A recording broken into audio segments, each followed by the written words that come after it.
Hey, 1% Nation, I'm Jake Voorhees, and you are watching episode 96 of the 1% Engineer Show, where we empower young engineers to rise to the top 1% of their career. And we're trying out something new here tonight. We're going to do a little engineering student news, or just engineering news in general stream, where I talk about what is going on in the world of engineering. There is constantly stuff that I want to make videos about, like what SpaceX is up to, and awesome job stuff, articles about crazy engineering salaries and engineering program, engineering student stuff in general. But I always have such a backlog of videos that I don't get around to everything.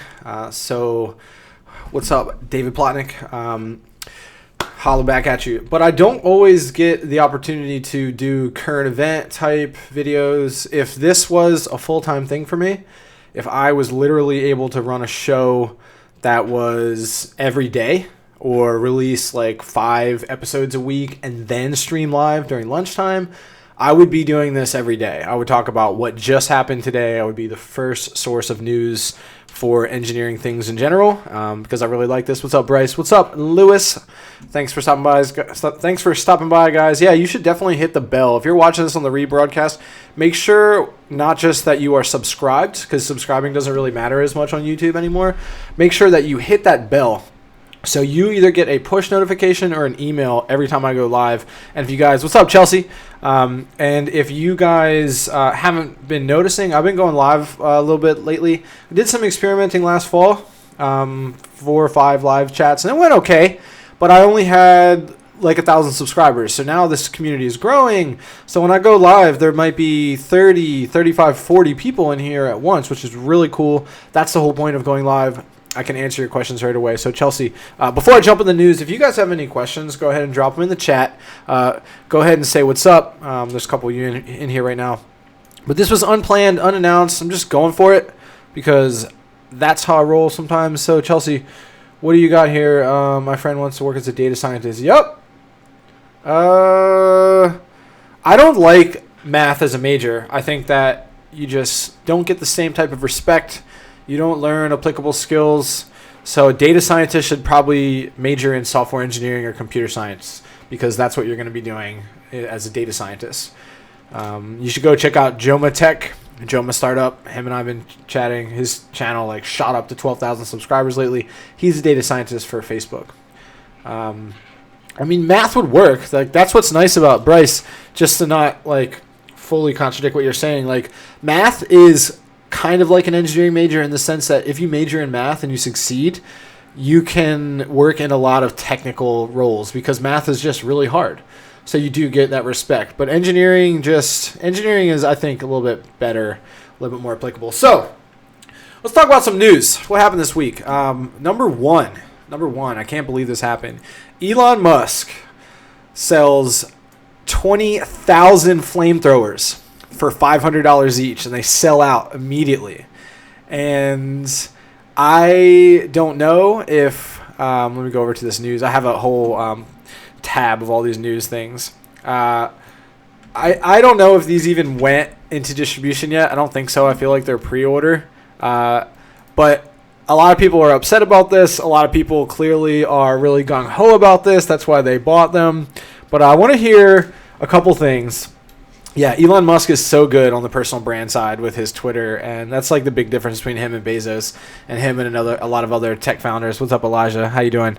We're talking about engineering student news tonight, or engineering news in general. But if you have a question, drop it in the chat. So, guys, for the couple of you who are live, I want a boring company flamethrower, right? Who would want a flamethrower? I don't know what I would use it for. I wouldn't use it. It would just be cool. You know, I was a big nerd and a Halo player when I was younger.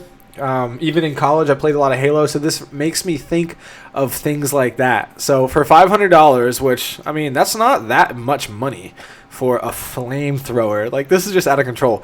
So I don't understand how he has gotten away with this, but it's insane. So that's pretty wild.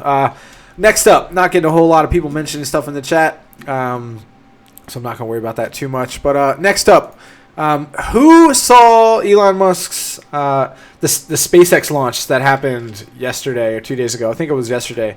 That was super cool. They had a landing that happened in the ocean this time, and they had to go tow it back to shore, which is really funny. But there's a bigger launch.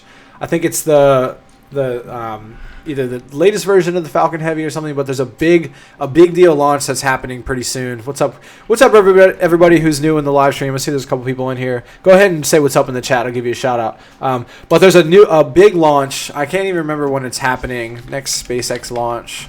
Be Googling this on the fly. But there's a big, what's up, Kevin? Thanks for stopping by. Nice. Yeah, man. I am super, Kevin. So I'm glad you mentioned this right away. I am super happy to announce, guys. This is part of the reason why I'm going live randomly tonight, because we had a couple wins here today, a couple things that I'm really excited about. So this is like a little bit of a celebratory live stream. Just doing it. I really like this. But we officially have a 1% Engineer Society student chapter, the first one. I can't believe this actually happened. This was part of my vision when I started this, or at least when I branded this thing as the 1% Engineer Society, because I do have this vision for this thing to be a big nonprofit and to have student chapters and grassroots or local versions of chapters and things like this. And I live in Delaware, and even though I'm connected to my alma mater, University of Delaware, I still don't have enough young engineers in my local area to start my own chapter. So I haven't been pushing this concept until I have my own success story. But a student from Texas and San Antonio, my boy Adrian, reached out to me and said, "Hey, I want to start a chapter. I want to be chapter president of my own chapter. Can we do this?" And I was like, "Yeah, like if you want to do it." So this is really cool. So Kevin, thanks for being a part of this. Thanks for supporting Adrian, supporting this whole community, being a part of this movement. So this is really cool. What's up, Omar? Thanks for giving the Taiwan mention. I love that.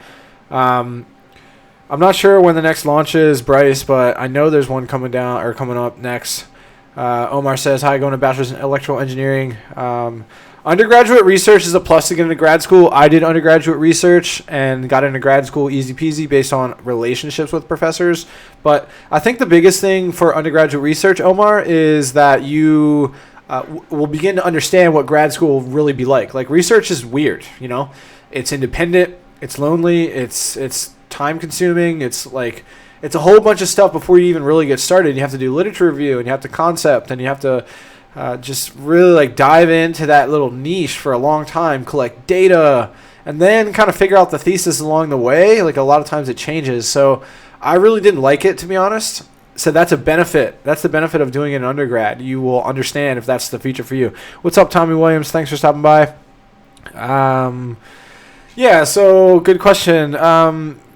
Can you get paid as an electrical engineer to do biomedical? I see you retracted your question. You must be changing it, but that seemed like a fine question to me. What's up, John? 14, want to pursue architecture. Any tips for small things that you need to know? Yeah, John, I think you should just self-audit yourself and make sure that engineering is not for you, because it's a hard choice. So architects are for people who are creative, like infrastructure, like design, decent enough at math, but you are a little bit more leaning on the creative, artistic design side. Whereas, John, if you were like a math whiz, right, you like physics, you should be an engineer, right? Because you just have more job opportunities. You probably make more money. You can really crush it and have a good career as an architect, but you don't need an architect. Architects are for projects that you want that project to stand out. So it's just a little bit more rare. I bet you there's 10 or 20 times more job postings per year for civil engineers than architects. So I want to keep going with some news. Guys, if you have questions, drop them in the chat. I will get to them, especially if you stick around. But I really want to talk about some news here and stick to some of the stuff that's going on with the focus of this video, which is just engineering current events. And partially the reason why I'm doing this is because I mentioned things like Hyperloop and some emerging technologies and some engineering updates in certain videos. And I've gotten really good comments in the feedback. People say, "Hey, you need to start doing more videos about the news and what's really going on." And people say that I mentioned things like Hyperloop, and then they go down this rabbit hole of research because engineering and the technological boom that's happening right now. What's up, Kevin? Thanks for stopping by.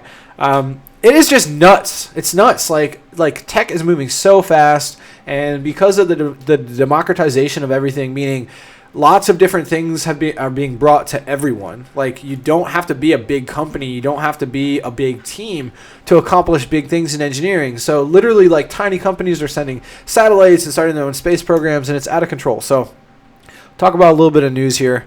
The other thing that's going on, there's a lot of robot stuff going on right now. There's robots that are servicing hotel rooms. So if you're here live right now, or if you're in the rebroadcast, leave a comment. If you're interested in robotics, if you're interested in mechatronics, leave it in the chat. If you want to be a mechanical engineer, an automation engineer, a software engineer, working on robots, computer vision engineer, anything like this, it's a really good time to not get left behind in robotics. It's a really good time to start messing with more Arduino. What's up, Adrian? I just gave you a big shout out, and we have one of your tribe members in here, Kevin. I was just telling everybody about what's going on down there at your college, which I just think is phenomenal. But back to a little mention about robotics. It is just an insane time to be a roboticist or a mechatronics engineer or anything related to computer, electrical, mechanical engineering in the automation and the really robotic sphere. What's up, Lucifer? A lot of returning people here. I'm really glad. Guys, if you don't have the bell indicator hit by the subscribe button, make sure you hit it so you don't miss out on future live streams. And smash that like button too right now so that more people see this live stream, more people who are engineers. That's sort of the point of having a YouTube channel and just doing one topic and crushing that topic. Every possible topic you can think of within that niche so that all your videos show up in front of lots of other engineers. And that's what I'm trying to do with this channel. So we'll talk about robots a little bit in a little bit later. Lewis, thanks for the question. What else do we got here? How company... Yeah, Lewis, their college kind of matters, but it matters more about the relationships you build and the experience that you have. For example, I have met lots of engineers who have Berkeley and Stanford and degrees like that, but they thought that was going to coast them into an awesome career, and they didn't get internships, and they didn't even get the best grades, and now they have a crappy launch into their career. So if you go to a run-of-the-mill, average, no-name school and build good relationships with people and have a bunch of internships, you're going to crush it as you launch your career. That Harvard degree, that Berkeley, Stanford degree, Georgia Tech, the best schools out there, MIT, and plus no experience, that sucks. Adrian, yeah, thanks for being here, man. If you have anything, I feel like you should be on this live chat right now. If you have anything that you think I should specifically talk about or any specific questions, make sure you mention that, Adrian, because I'll get right to them. Guys, again, I'm so happy to announce the first official student chapter of 1% Engineer is formally launched by your boy Adrian, who's in the chat right now. He reached out to me a month or 5 weeks ago and said, hey, I want to start a chapter down here in San Antonio, Texas. I said, yeah, let's do it. And I have people who approach me all the time who say, hey, that excitement is there, but then it's hard to actually do stuff, right? It's hard to add something to your routine and actually make something happen. So he made it happen, right? He made it happen. He had a rush for his school's career night, and student organization night, and had boards and information printed off, and apparently got 10 to 12 official members, and I think is growing. And now I don't remember if it's the president of something or some figurehead at the college wants to meet me or sit in on some of these meetings. So this is real. I can't be more thrilled. So thanks again, Adrian. I really think we have a good future. I really think also this is going to be good for you, being a chapter president in general. I read lately How to Crush It in College by Cal Newport, or How to Win in College. I thought it was around here. But one of the top tips is become a club president, right? It shows leadership, it shows ambition, it shows that you actually can get things done and be responsible and be organized. So I'm just really, really excited. So Tommy Williams, rule of thumb is if I miss a question, just repost it. The chat's not too busy, but those question marks, I don't really like that. So I'm getting to your question right now. You can call me Jake, by the way.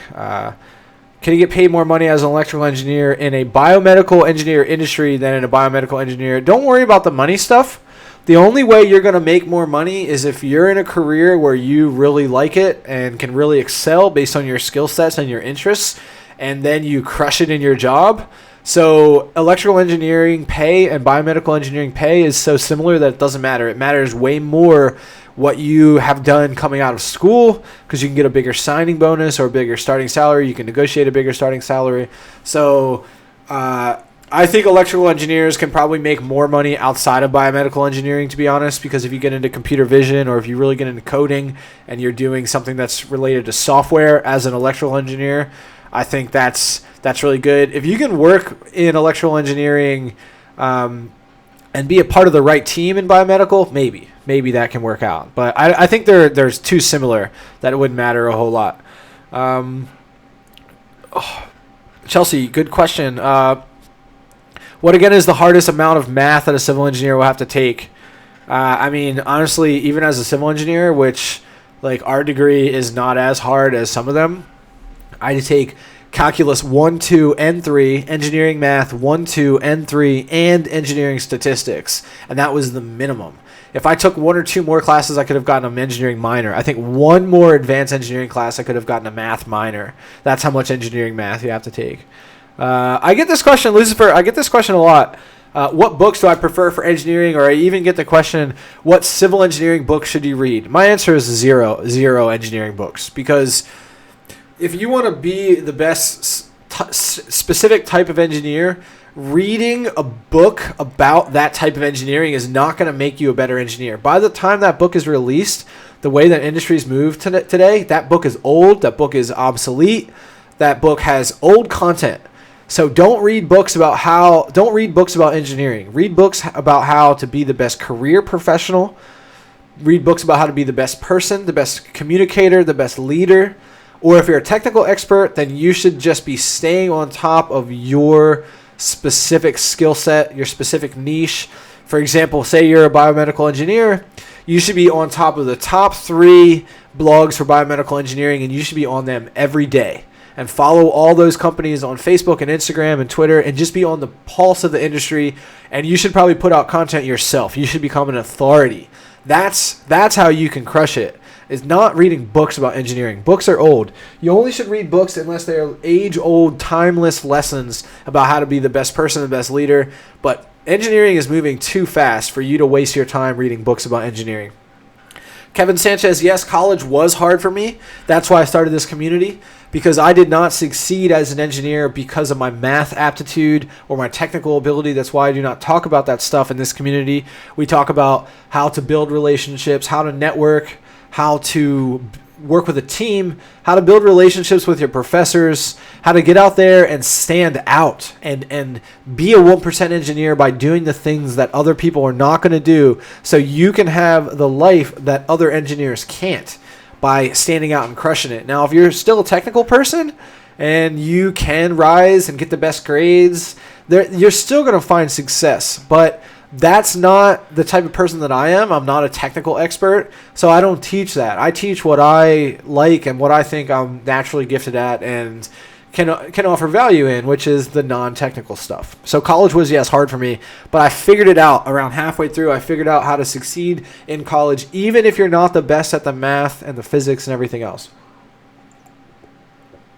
80s Evil, thanks for stopping by. I noticed that you are new here. I actually still have a bunch of student loan debt, despite making good enough money as an engineer. So this is why when I suggest that people look at schools, they don't even look at schools outside of their state or outside of their province or outside of their region. If you're an international student, it doesn't matter where you go to school. It matters way more about what you do in school. So you should go somewhere that's most cost effective, or hustle a bunch of scholarships and then go to that school of your dreams. Lucifer, you have to put your questions together. Otherwise, I lose them. Electronics and communication engineer. Yeah, same applies. Just stay on the pulse of the industry. Don't read books about engineering. Read books about how to have career success. Read books about networking and the things that you're never taught. Don't read books about engineering. By the time you even get to your engineering classes, those books are old. Those books are obsolete. In most cases. Hey, Bella, thanks for stopping by. Yep. So let's get back to some news about robotics. What else happened? Driverless vans are going down, which is really cool. So it's this whole driverless vehicle. Like, I've been writing papers on driverless cars because I'm a civil engineer who went down the transportation engineering route, who then became a traffic engineer, and then that kind of evolved into working with drones and big data and smart cities and doing modeling and forecasting. And I've been talking about driverless vehicles. I've been writing papers on them since high school, and everybody said, all my bosses said, this is never going to happen. This is here. This is right around the corner. So driverless cars, driverless delivery trucks, driverless vans are disrupting the industry. It's changing everything. Like, imagine how you take a family trip now. If you can buy not a big RV, but a decent sized vehicle, and instead of stopping at a hotel, you sleep in the car, right? And you play cards with your family in the car. Nobody has to drive. Like, this is going to change our full economic system. Is going to change everything. And the reason why I use those examples is because those are the things that takes a little bit deeper thought. Yes, of course, all the truck drivers are going to lose their jobs. Yes, of course, our traffic fatalities will go to zero. That's very obvious, especially to you guys as engineers. But we're going to see, like, this is total market disruption, not to mention drones and delivering things, and all that's going to be fully automated. So I just can't wait. And this is all versions of robotics. Like, a driverless car is technically a robot, right? It's a fully autonomous vehicle. Marco, thanks for stopping by. Bryce, thanks again for the question. Chelsea, good to see you again. Specialized, thanks for being in here. Specialized, before I answer that question, because I haven't seen you before, you may have left already. Before I answer your question about chemical engineering future, make sure, or let me know if you're still here, because I have actually a lot to say about that. Moneybags McGee, what's up? I recognize you from one of the other live streams. Yeah, so if you're family or truckers and they're about to retire, that's great. Mechanical engineering, Marco. Mechanical engineering has a great future no matter what. Part of the reason is that mechanical engineers need to design the parts in robots. Mechanical engineers need to design all the pieces and the components in nanobots. So you have a bright future for sure. Not to mention the fact that we need mechanical engineers to design parts and components for all these driverless everything, all of these aerospace applications. So you have a bright future for sure. The brightest futures are these. Software is pretty good as long as you can be an engineer and be good at software. I don't believe in becoming a computer science major, because we're going to see the democratization of computer science, meaning computer science is going to become a skill like typing. Computer science is going to become a skill like doing math, where like everyone is going to be taught computer science as early as 5 years old. That's just what's going to happen. And I've read articles about how computer science is the next coal mining, meaning you don't have to go to college to make $100,000 as a computer scientist today. You can just build an awesome portfolio, maybe take a boot camp to get up to speed. But as long as you can code, as long as you can do stuff, there are companies that will hire you for a lot of money. They don't care about your degree, okay? So what we're going to see is this shift, this gold rush to computer science. But if you can have an engineering degree, right? Electrical, computer, aerospace, and mechanical, one of those four, and be good at coding, those are powerful. Civil engineering is super powerful. It just doesn't make as much money. A lot of you are attached to the salaries. What's up? OS824. Specialized, great. So the reason why chemical engineering is not in that list is because chemical engineering is highly attached to the petrochemical, the oil industry. Chemical engineering has to do with paints and adhesives and dyes and colors and chemicals in foods and all types of oil and energy things and commercial products like cleaners and makeups and all these types of things that, as we go into this health movement, as we go into this sustainable energy movement, chemical demand, the demand for chemical products is going down. The demand for petrochemical energy, coal, oil, natural gas is going down, right? The chemicals that were produced domestically in the West, in the US, in Canada, in Europe, and Australia are continuously being outsourced to places like China, okay? To places like Southeast Asia, where all those things can be developed much cheaper without the regulations that the West has, because generally, even in mainland China, it's about 20 to 40 years behind on the regulatory front. Have you guys seen the smog storms in Beijing? The pollution in China is nuts, okay? So for those three reasons, the outsourcing of manufacturing of chemical products, the shift into nanomaterials instead of chemicals for efficiency and health purposes, and also energy sustainability and the flight away from petrochemicals, I don't truly believe that chemical engineering has the same future as computer, software, electrical, mechanical, and aerospace. Notice that I kind of snuck software in there to be a list of 5, because software engineering is an interesting place. Tuan, thanks so much. Coding is not necessarily a big part of mechanical engineering, Marco, but if you can be a mechanical engineer who can code, that is a very powerful combination. Who can run automated scripts for SolidWorks, who can run scripts on data.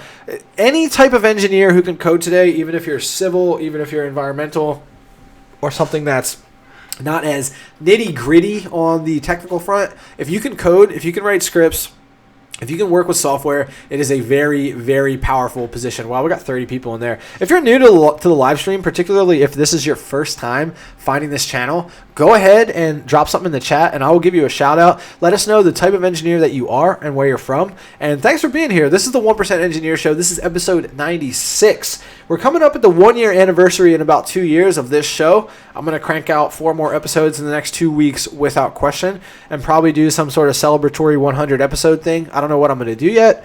But this has been a long journey, an awesome journey so far, and I'm just really happy to continue to do this and be going live and be building this tribe. Make sure you guys join the Facebook group. It should be linked in the chat. Yeah, it definitely is, or in the description. Abbas, I'm a civil engineer. Awesome. Shout out to you.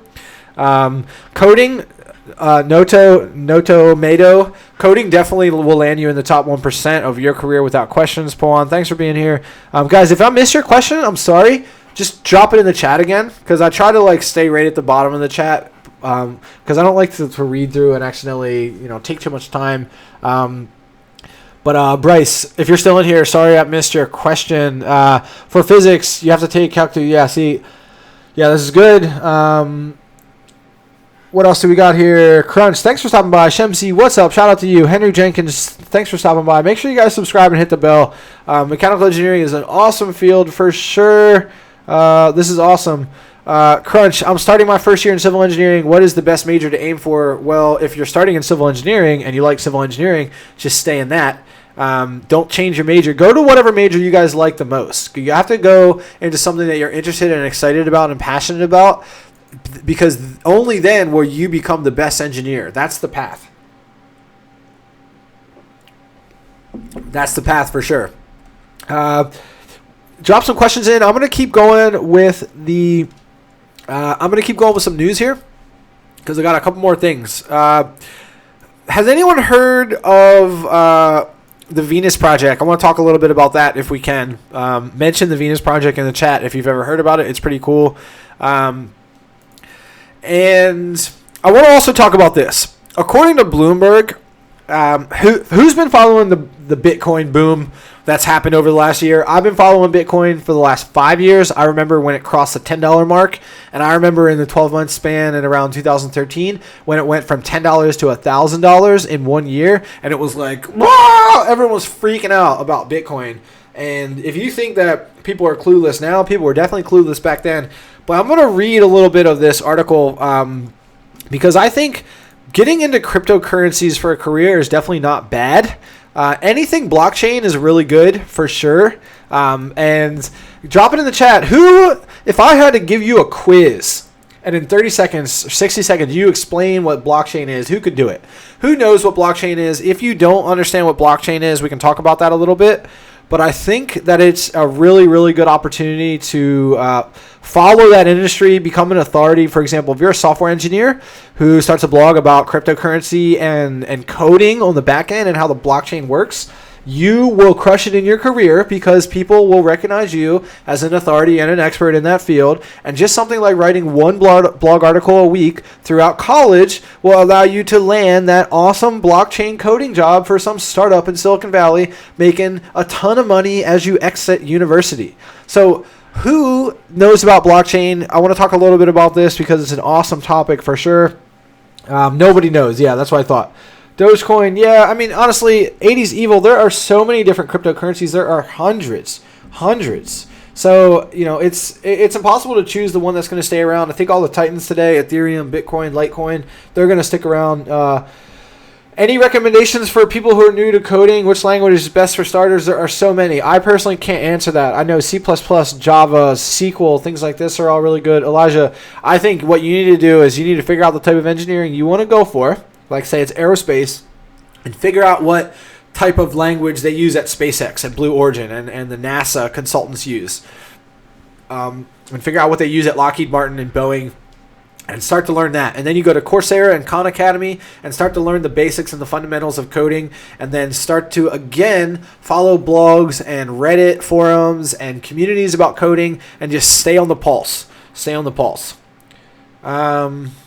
So specialized chemical engineering is getting crushed by nanotechnology. Chemical engineering and nanotechnology do not coincide with each other. They about to engineer this mic stand. They don't. So nano engineering is like the end of. This is probably loud for you guys. Sorry. Nano engineering is like creating the demise of chemical engineering. So if you want to be into nanotechnology, you should go into mechanical. You should go into really computer and electrical engineering, to be honest. What I'm trying to go up here and find some questions. Sam Wazen TV, thanks for stopping by. Jake, I want to get a BS in aerospace engineering, then go right into Masters of Science. Is that a good choice? It can be. It depends. I'm also positively sure this is what I want to do. Great. So if you are positive, and Sam Wazen TV, if you're still in the chat, drop it below so I can give you a better response if you're still here. So one of the threats and the fears of going right into grad school and getting your master's immediately is that maybe you're not in the right major. Maybe you're not in the right master's program. But if you're absolutely positive, which I think is hard to know, then yeah, there's no fear. I think you're going to have an advantage, especially in something like aerospace where it is highly technical, and having a niche specialized degree in aerospace is definitely not a bad thing. Guys, is this volume too loud? Is it like clipping? I think it's clipping a little bit. I don't know. So again, long story short, if you are absolutely head over heels in love with whatever you studied in undergrad, and you have done things like research, particularly if you've done undergraduate research and you have enough internships to be super duper positive about the where that career is going for you and what you're going to be able to do with your career, then yeah, there's no threat of getting your master's right away. I actually encourage it. That's what I did. Mostly because the economy was bad, but a lot of people will say, oh, I'll just wait until 3 or 4 years into my career and go back to school. That's risky because you never know what's going to happen. You could get sucked down this rabbit hole of what they call life, and you could get married, you could have kids early, get a house, and then just kick the can down the road and never get that graduate degree. So if you have aspirations for going to grad school and you know exactly what you want to do, go for it right away. So nobody knows what blockchain is, huh? I didn't see many people. I mean, apparently you guys know about Dogecoin. That's cool.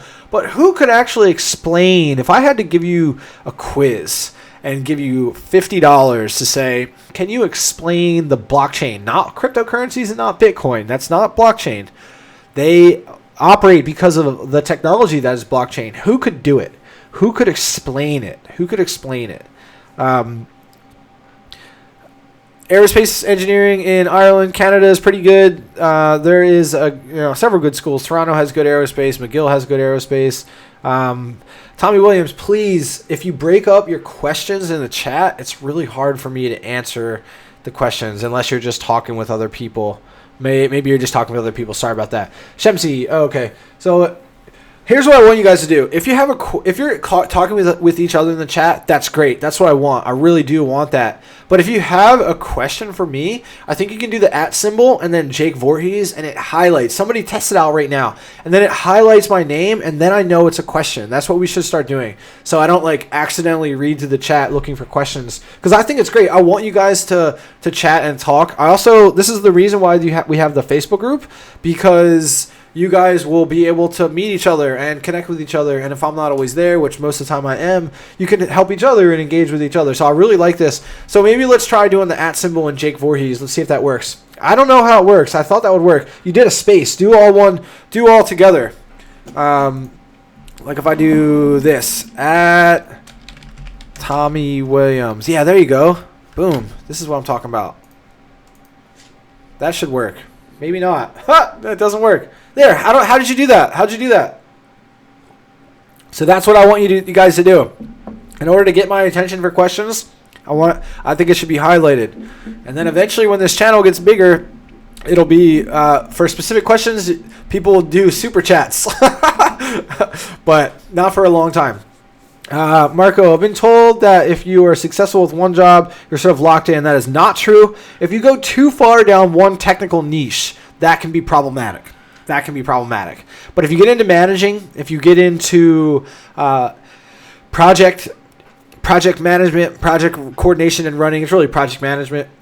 If you go into like an MBA route, I don't know why this works for certain people. You don't do the underscore.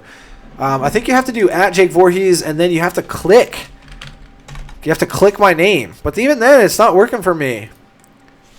It's not working when I try to do myself. Oh, that worked, yeah. So you have to do @ Jake Voorhees and then click it. Click it to tag me. But I can't tag myself, but I can see it in my own chat, I guess. Anyway, so I'm going to get back to these questions. So, guys, who uses Discord? I just found out about Discord like a month ago. It's really cool. Jomatech uses it. And it seems really good. Like, I don't necessarily like the Facebook group. I like it because Facebook is a good platform, but I'm kind of subjected to the algorithm. Like, not everyone sees. There's over 500 engineers in the Facebook group, but I know not everyone sees the posts, especially if I post a YouTube video on there. Because Facebook hates YouTube, they hate each other. YouTube and Facebook hate each other. They're competition. If you post a YouTube video on Facebook, no one will see it. It gets crushed in the rank. It gets crushed. So, guys, next time you want to share a video on Facebook with a YouTube link, don't even do it. Send it right as a direct message or email it. Don't even do it. I will probably start a Discord group. Seems like people use it. Why is Discord popular? Like, what is the competitive advantage of having a Discord group versus a WhatsApp group or a Facebook group or a LinkedIn group or a subreddit? Like, what does Discord offer you? I think there's some sort of voice element. You can all talk, right? Chat. It's chat related. There's chat rooms, right? Okay. What else do we got here? I feel like I missed some other questions. Whose questions did I miss? I'm going to do a Discord group. Go ahead and join the Facebook group and remind me, guys. That's one of the best ways. What do we have here? So let's talk about blockchain real quick, actually, since I've been talking about that for a second. Video games for now. Interesting. Okay, let's talk about blockchain.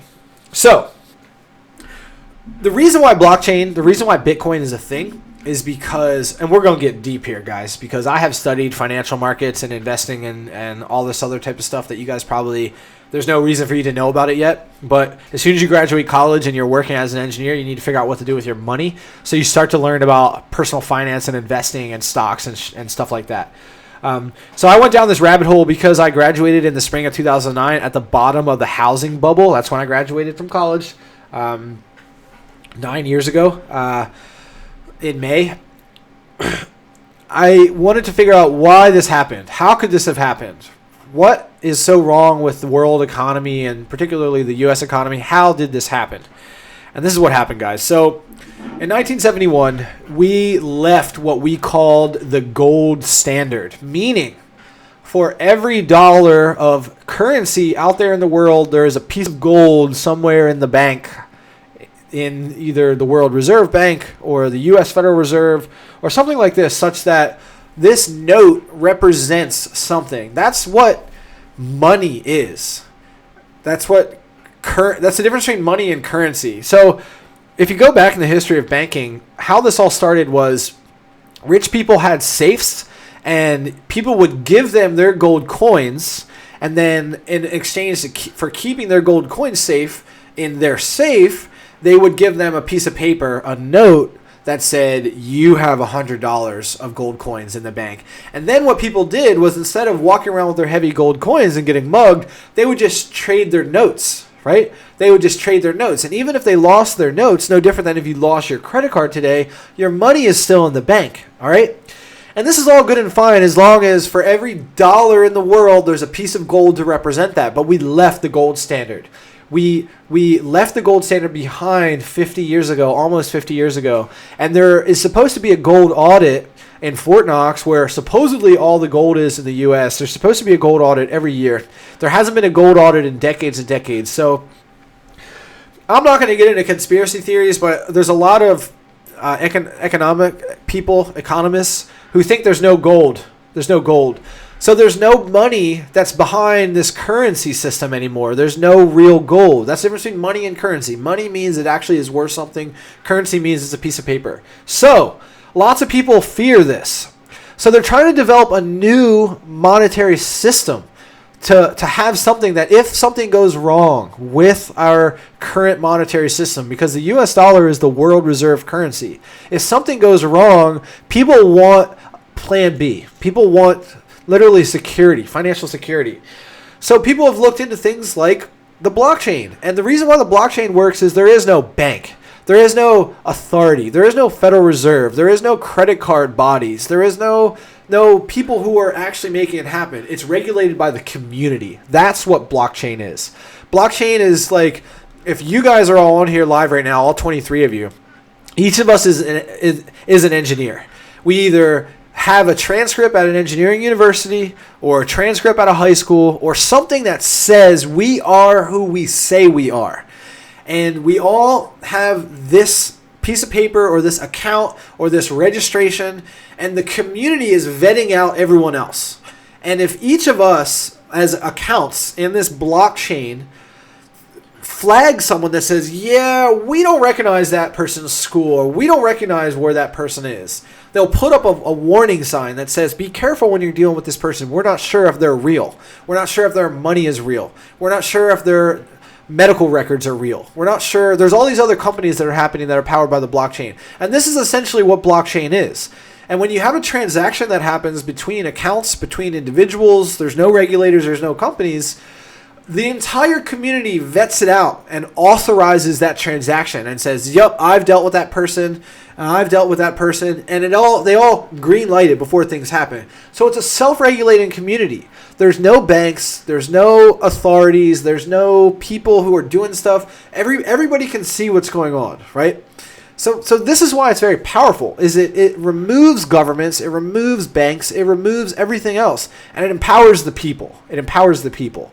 And that's what Bitcoin is. It's a currency, a digital currency that is founded by blockchain technology. And you can literally have student transcripts, medical records, automotive reports for your car to make sure before you buy a car, if it's connected to the blockchain, you can see when it really was in a crash, like kind of like a Carfax. There's lots of examples for this. Blockchain is not just Bitcoin, but that's what the blockchain is.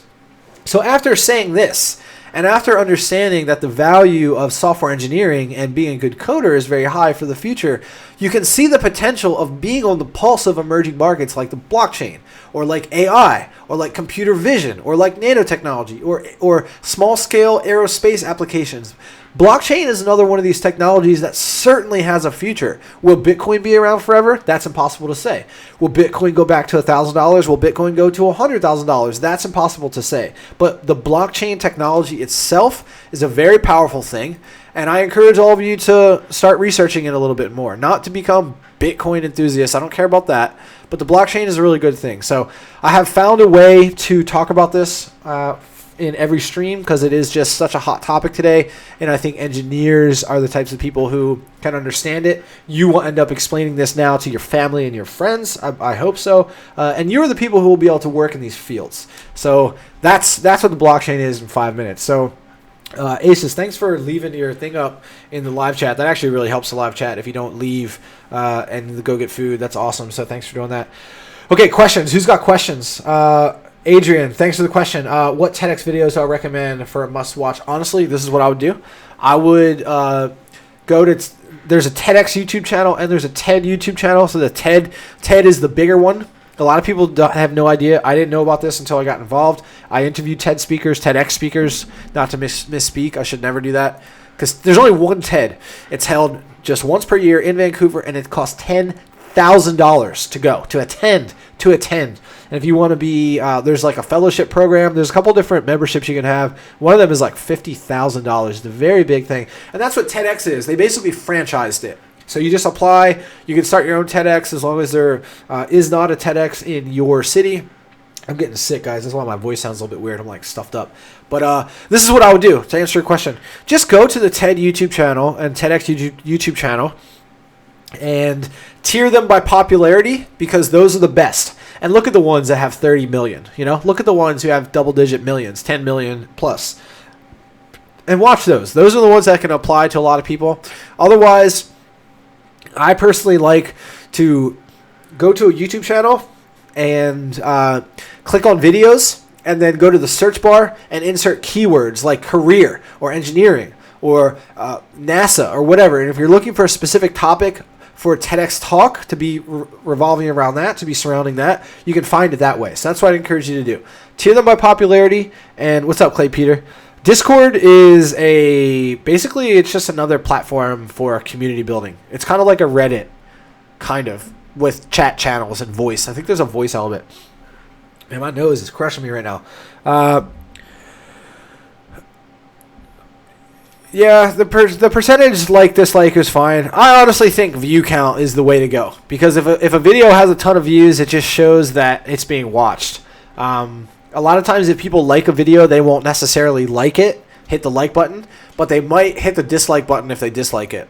So again, guys, this is your opportunity to smash that like button on this video so that more people find it. Go ahead and do that. Thanks so much for all the questions and comments. I'm really trying to keep up with questions, so if I miss your questions, make sure you repath them. Make sure you highlight my name. Shemzi, it's not really based on past transactions that much. It's what happened by validated. Yep, that's awesome. Jake Voorhees, what is the role of a performance and capacity engineer? I honestly think that is a job title. That is a type of engineering. So, for example, you can be a performance and capacity engineer in lots of different sectors, just like a systems engineer or a manufacturing engineer. You can be that in a couple different sectors. So I think that's just a niche role within a certain sector. I encourage you guys to target a sector. Like, if you know you want to be aerospace, pick something within aerospace and just figure out what the types of job opportunities and the best fit for you is in that sector. Don't worry. This kind of feels like it's a role that could be in multiple different sectors, right? I'm not sure if that's what you should be looking at right now. Communication in groups. Yeah. TeamSpeak. Yep. It seems like it's kind of like a gaming chat replacement type thing, but it seems to be popular. Like, I like that I can see who's online. Thanks, Shemsi. I like how you can see who's online and it's live. And what I really like about Discord, and maybe I'll start this, but there's no freaking algorithm for me to fight. Like, I have to fight the Facebook algorithm, right? Like, if I post of something in the Facebook group with 550 engineers, and if I don't post it at the right time, or if I don't ask a question to encourage engagement and nobody comments on it and nobody likes it within the first 20 minutes, it won't show up on anyone's news feed, right? So it's like a wasted group because we're trying to fight this algorithm all the time, right? And plus people can turn off notifications for it, which is okay, but then it's like it defeats the purpose of the group. Why not just leave the group then? I don't want inactive people in that group. No different than just having inactive subscribers and inactive email list people. So guys, if you have any specific questions, drop them in the chat. I'm trying to keep up, especially if you repath it. But let's keep going with some news. I want to talk about how I saw this article, and it was about job stuff in blockchain, just to keep this blockchain thing going. So basically, I saw this graph, and if I was a little bit more up to date, I would share it with you. But basically, the types of blockchain jobs are surging, booming. So I think we talked about this enough already, but there is just this insane percentage growth in blockchain job market. This is what it says. A lot of the growing demand for blockchain talent comes from startups, okay? There are 1,500 blockchain startups, according to AngelList. The job titles of CEO, software engineer, co-founder, chief technology officer, and founder were among the top titles of blockchain professionals in 2017. So these startups, these small companies are looking for you guys. They're looking for you guys who are coming out of school and they're on the pulse of blockchain, right? So this is just further reinforcing what I've been talking about. I don't think I'm going to talk about this too much either, but this is just a hot industry right now. So what else do I want to talk about in the news while you guys are filling up some questions? Did you guys see the article about how Facebook had an AI? Here's the news article. Facebook shut down AI after it invented its own language. That is crazy scary. So apparently this bot started to basically redesign the English language and improve it, and then it started communicating with other bots or something, it communicated with something that wasn't in English, and it created its own language really fast, right? Which is the scary thing about AI, is it's really, really fast. And Facebook was like, we don't know what this thing's doing. They pulled the plug, right? So I want to know, just like blockchain, let's shift the conversation over to AI. Who has been following AI? Artificial intelligence, or machine learning is another way to put it. Computer vision is another hot topic within AI and machine learning. Basically, computers and software teaching itself. Software writing its own software. That's what AI is, okay? I want you guys to just think about that really quick. AI is software writing its own software. So this is also why I don't encourage you guys to just be a software engineer, because we could easily be in this situation where why would I hire a handyman when I can just hire a robot to do the work for me? Why would I hire you as a software engineer if I can just have my AI do the software for me, right? That's scary. Whereas engineering is problem solving. Engineering is typically dissecting a unique problem, which is a little bit harder. Like, you can't always write code to fix an engineering problem. If it's the same problem over and over again, that's one thing. But this is the difference between engineering and writing software. Software is a known set of instructions to solve a problem. Engineering, we always have new things and special instances, and that's the difference. So if you're an engineer who can code versus somebody who just can code, I really do think it's going to be a precarious situation for you when you're in your 40s and 50s, when software is just writing its own software. And, for example, no different than becoming a blue-collar worker today. Like, we don't have people who want to be somebody who just uses a shovel and somebody who just chops down trees. Like, we have machines that can do that now. No one would ever want to do that, right? Just cut down trees with an axe. We have these massive Fern Gully logging machines that can do that. So you don't want to go into that career today because it is already obsolete. I can already see the writing on the wall. Maybe not for 10 or 20 years, but I can see the writing on the wall for where AI and software is going. So it's an interesting thing. So I'm going to get to your questions right now, guys. Love this chat. What's up, Sculpin? It's okay. Please don't curse in the chat, but it's all right, and it's okay. You don't have to be jealous of anything, Sculpin. Don't worry. You don't have to be jealous of anyone. But I really admire what you're doing right now, and just saying you're sorry is like the hardest thing to do for people in the world.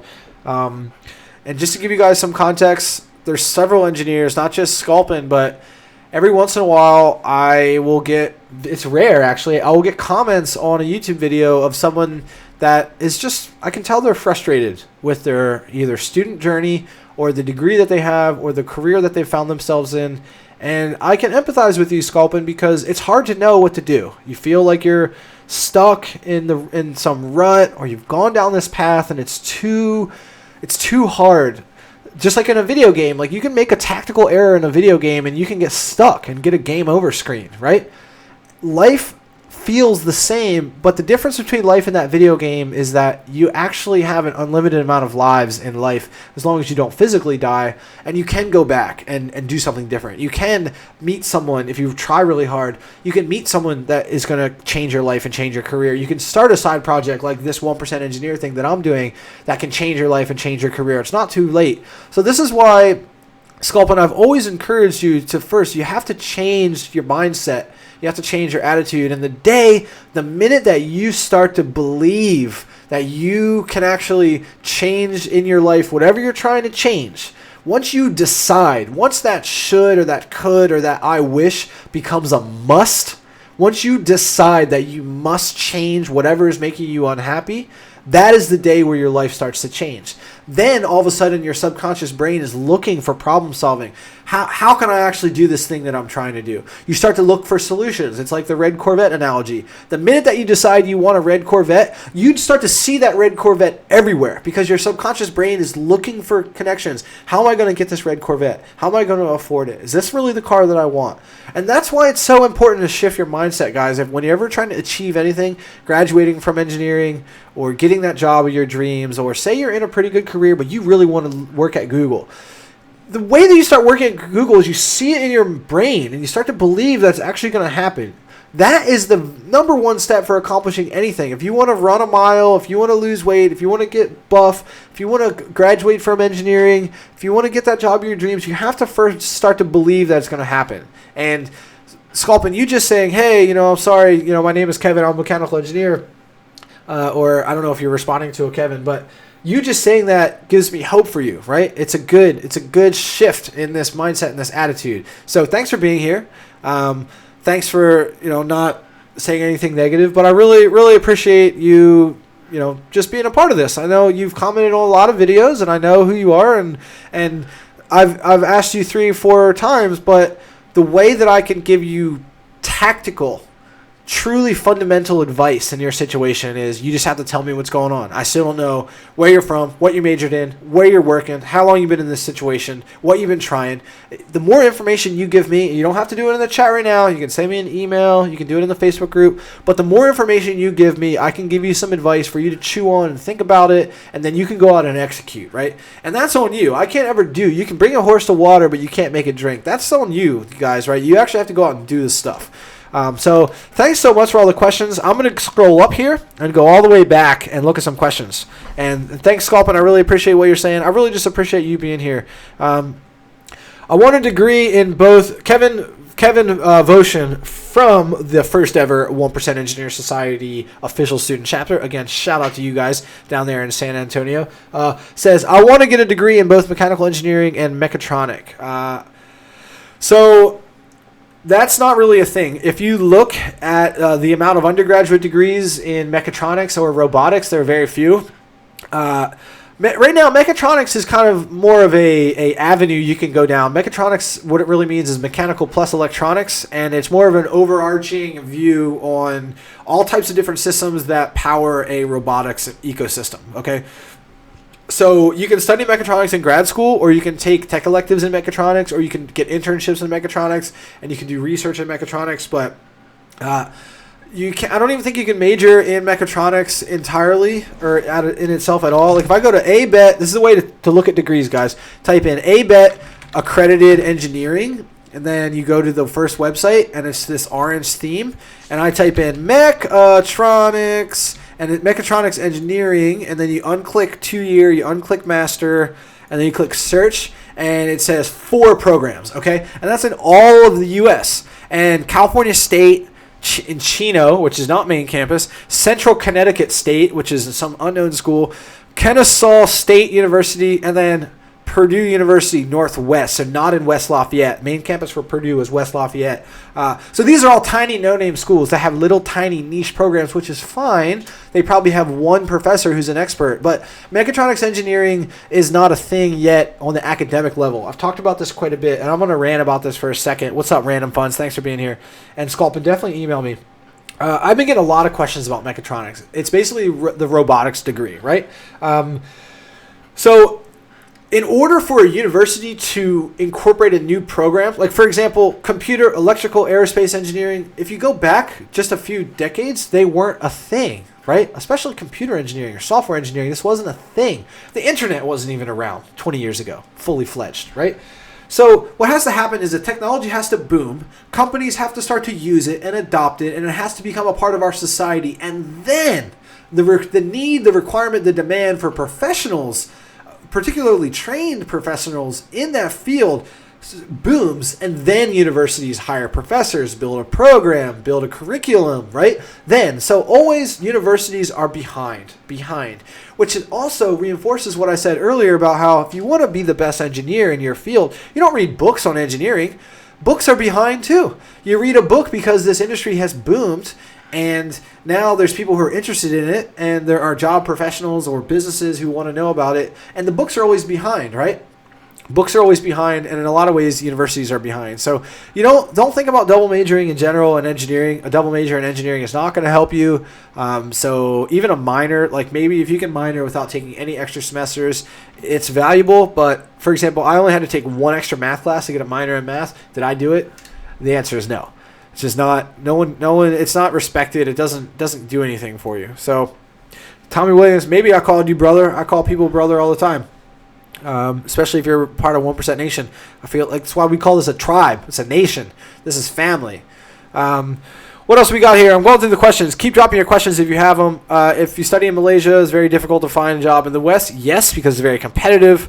What else do we have here? Can I work in blockchain if as a self-taught dev? Yes, that's probably the best way to work in blockchain because if you go to a 4-year engineering school, you're going to require a higher salary to get started, whereas a startup may be more attracted to you, or a small, very small company may be more attracted to you if you just do a software bootcamp. I'm not encouraging that. I still think all of you guys should get 4-year degrees. I really do believe that. But that's just an interesting question. And Sculpin, if you're still here, you say, I have a life that you would want to live. I mean, I think that's really hard to say that. Like, the life that I live in order to make this project happen is not a life that I think many of you would trade. I give up a lot of social life. I get questions all about my family because I've moved back home. I've been back here for 10 months. They're like, oh, are you dating a girl? Because I was living with a girlfriend in Canada for like a couple years. Like, are you dating anybody again? And I'm like, no, I'm freaking working on this project. Like, I'm getting to work, right? I'm trying to build something that's going to change my life and change my career. And in order to do that, in order to work a full-time job, because this doesn't generate any money, it's not technically a business. I don't really know where all this is going. I have some plans. But, like, I got 4 hours of sleep for the last 3-4 nights. It's not healthy, but there's just certain things that I have to do. Like, I made 2 videos for this event at work tomorrow that's for our biggest client just to help them. I interviewed, actually, the Secretary of Transportation, Jennifer Cohen, for the 3rd time, and it was really cool because I'm starting to use this project and this expertise to change my life and change my career. But it's really hard. I live this double and triple life. I volunteer at TEDx. I'm helping Discovery. I'm a board member for the Mars Generation. Like, I'm almost involved with too much stuff that, like, I need to be really careful that I don't burn myself out and have to take, like, weeks off. So I just think it's easy for people to say, oh, I want that person's life. I want to be Jake Paul, or I want to be some musical celebrity. Like, I don't know. It's in order to do anything that's above extra, right? Like, I don't have any free time. Like, I haven't watched TV in 5 years. I don't watch any football. I get home from work.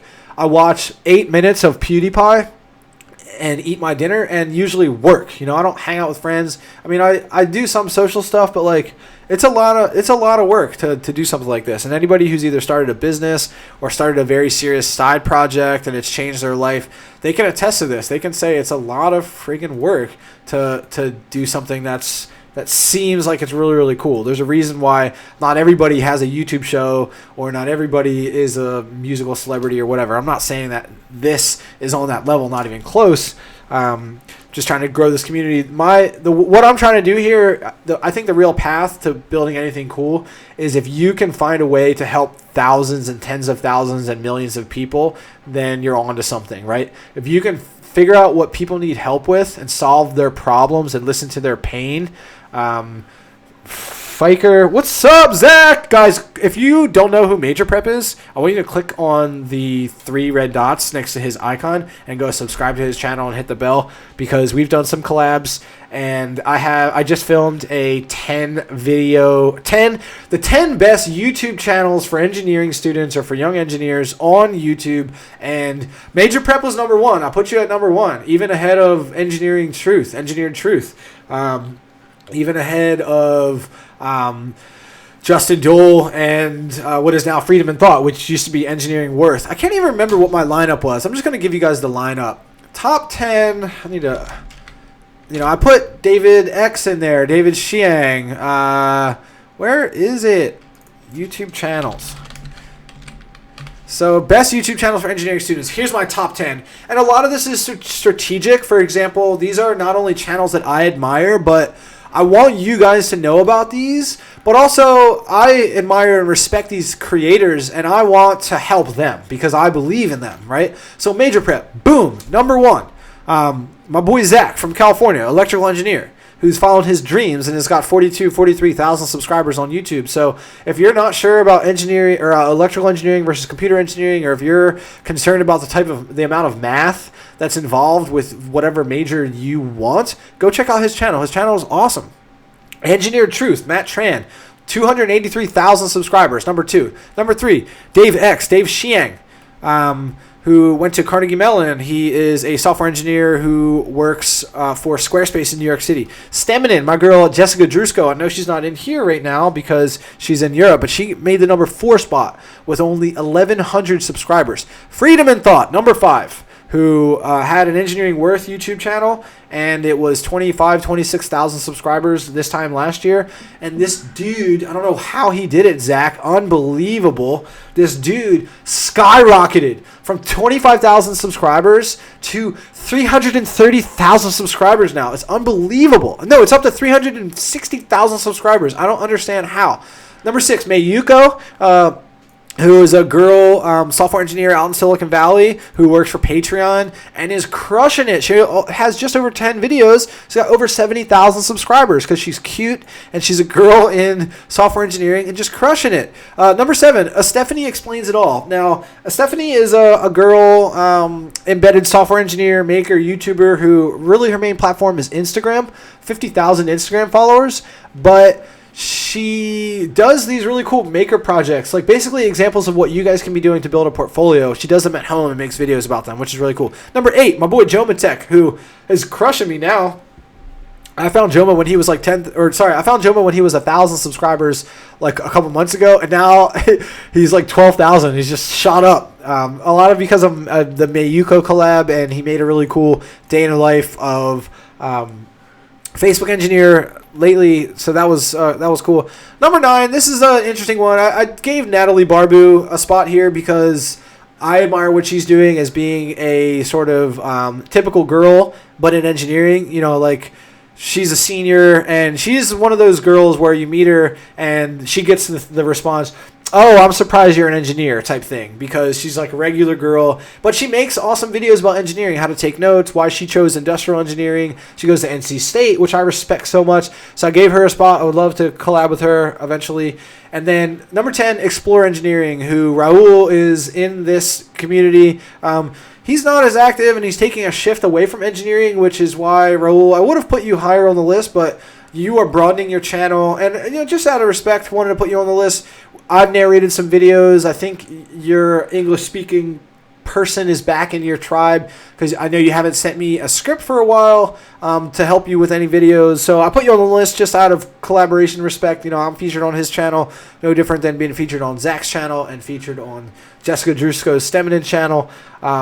So yeah, there's my top 10 list. That's basically, for those of you who are in the live stream right now, the 27 of you, that's the preview of the video. And Zach, honestly, I know you're in the chat, or you may have jumped out lately, but I'm just really, really happy to put you at that number 1 spot. Honestly, I emailed Zach in June of last year when I had like 150 subscribers, and I was like, bro, like, you know, I know it's hard to trust people, but it's like, bro, I'm gonna do this, that, and the other thing. And you kind of, I think you were honestly only at like 10 or 15,000 subscribers. I can't remember. I can look on Social Blade. But like, you, I don't know. I think you must have, I don't know. Respond in the chat right now, Zach. Like, why did you even give me the time of day? Because if I got an email from, maybe it was because I didn't ask you for anything. I think I just said like, hey man, I love what you're doing.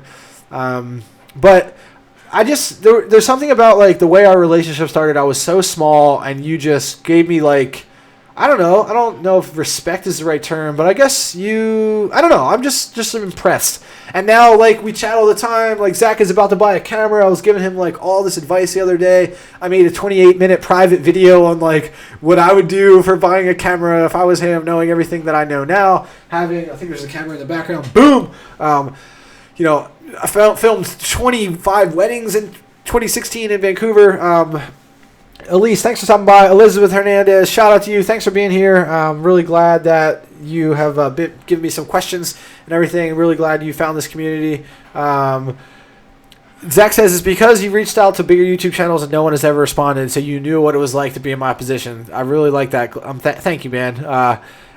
I really appreciate that. So, and look at where we are now, right? Like, you know, our communities have crossed. I can't tell you how many messages I've got, and they say, hey, like, I love Major Prep. I'm really glad you mentioned him. Or, hey, I found you from Major Prep, because we have each other's channels featured. And I'm really happy to be able to offer this value to you now. Like, at one point, my channel size was 1% of the size of yours. And now it's like, let me do some quick math, like 1/7 or 1/6 the size of your channel, about 1/6 the size of your channel. So that's really cool. Like, I really just want to be able to help each other and funnel. And somehow I see this world where, no different than all these silly YouTubers that are just like vloggers who all help each other and collaborate together, but like, I have this almost like engineering dream world, YouTube world, where maybe I'll end up in California one day, and maybe me and you and a couple other like STEMmy or engineering YouTubers all like live in the same neighborhood, and we can just crush this niche together. Like, I almost have, it's like a YouTube engineering fantasy and dream, right? And I know that you and I have the relationship to be able to do that. Like, I meet influencers all the time, and we chat just briefly, or we collab, and I feature them on the show, and then they kind of fall off. But, you know, you and I have stayed in really good touch. So that's my Major Prep rant. I just love Zach so much. I just think his platform and what he's up to and his story, like, he's got an electrical engineering degree. He worked for 1 year and then left his job to tutor math students and pursue YouTube as much as possible, and I just love that. So go ahead and subscribe to his channel, guys. It's okay, Freak. If I missed your question, make sure. So the part of the reason, Freak, before you leave, or Fakery Mentasu, sorry about rambling on your name.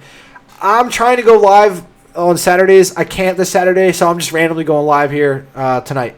But Saturdays is the time. Saturdays, 12 p.m. Eastern Standard Time is the normal YouTube live streaming time schedule, but I'm not always going to be able to make that because I work full time. I can't, you know, I visit my family sometimes. That's what I'm doing this Saturday. Adrian, I think someone else asked this, performance and capacity engineers. Performance and capacity engineers is like a role in a specific market. It's not like a sector. So I think you could be a performance and capacity engineer in a couple different markets, but I don't know enough about it. I would have to Google it. I think it's too niche for you to even worry about that. I think you should really just hone in on whichever type of engineering. Like, Adrian, what type of engineer do you want to be? And we'll talk a little bit about that.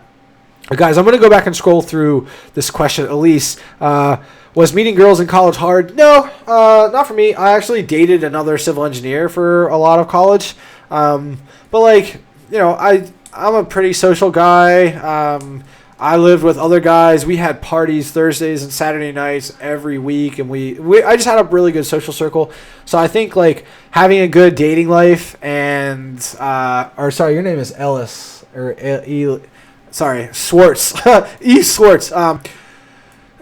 And I think the key to you know, dating well in college, 83% of this channel is guys, so I'll just speak to the guy regard. I think it's just having a good social group and taking breaks and actually going to parties and not being awkward. And I think a big thing of dating in high school and college and even early life, like before you're 30, is confidence, okay?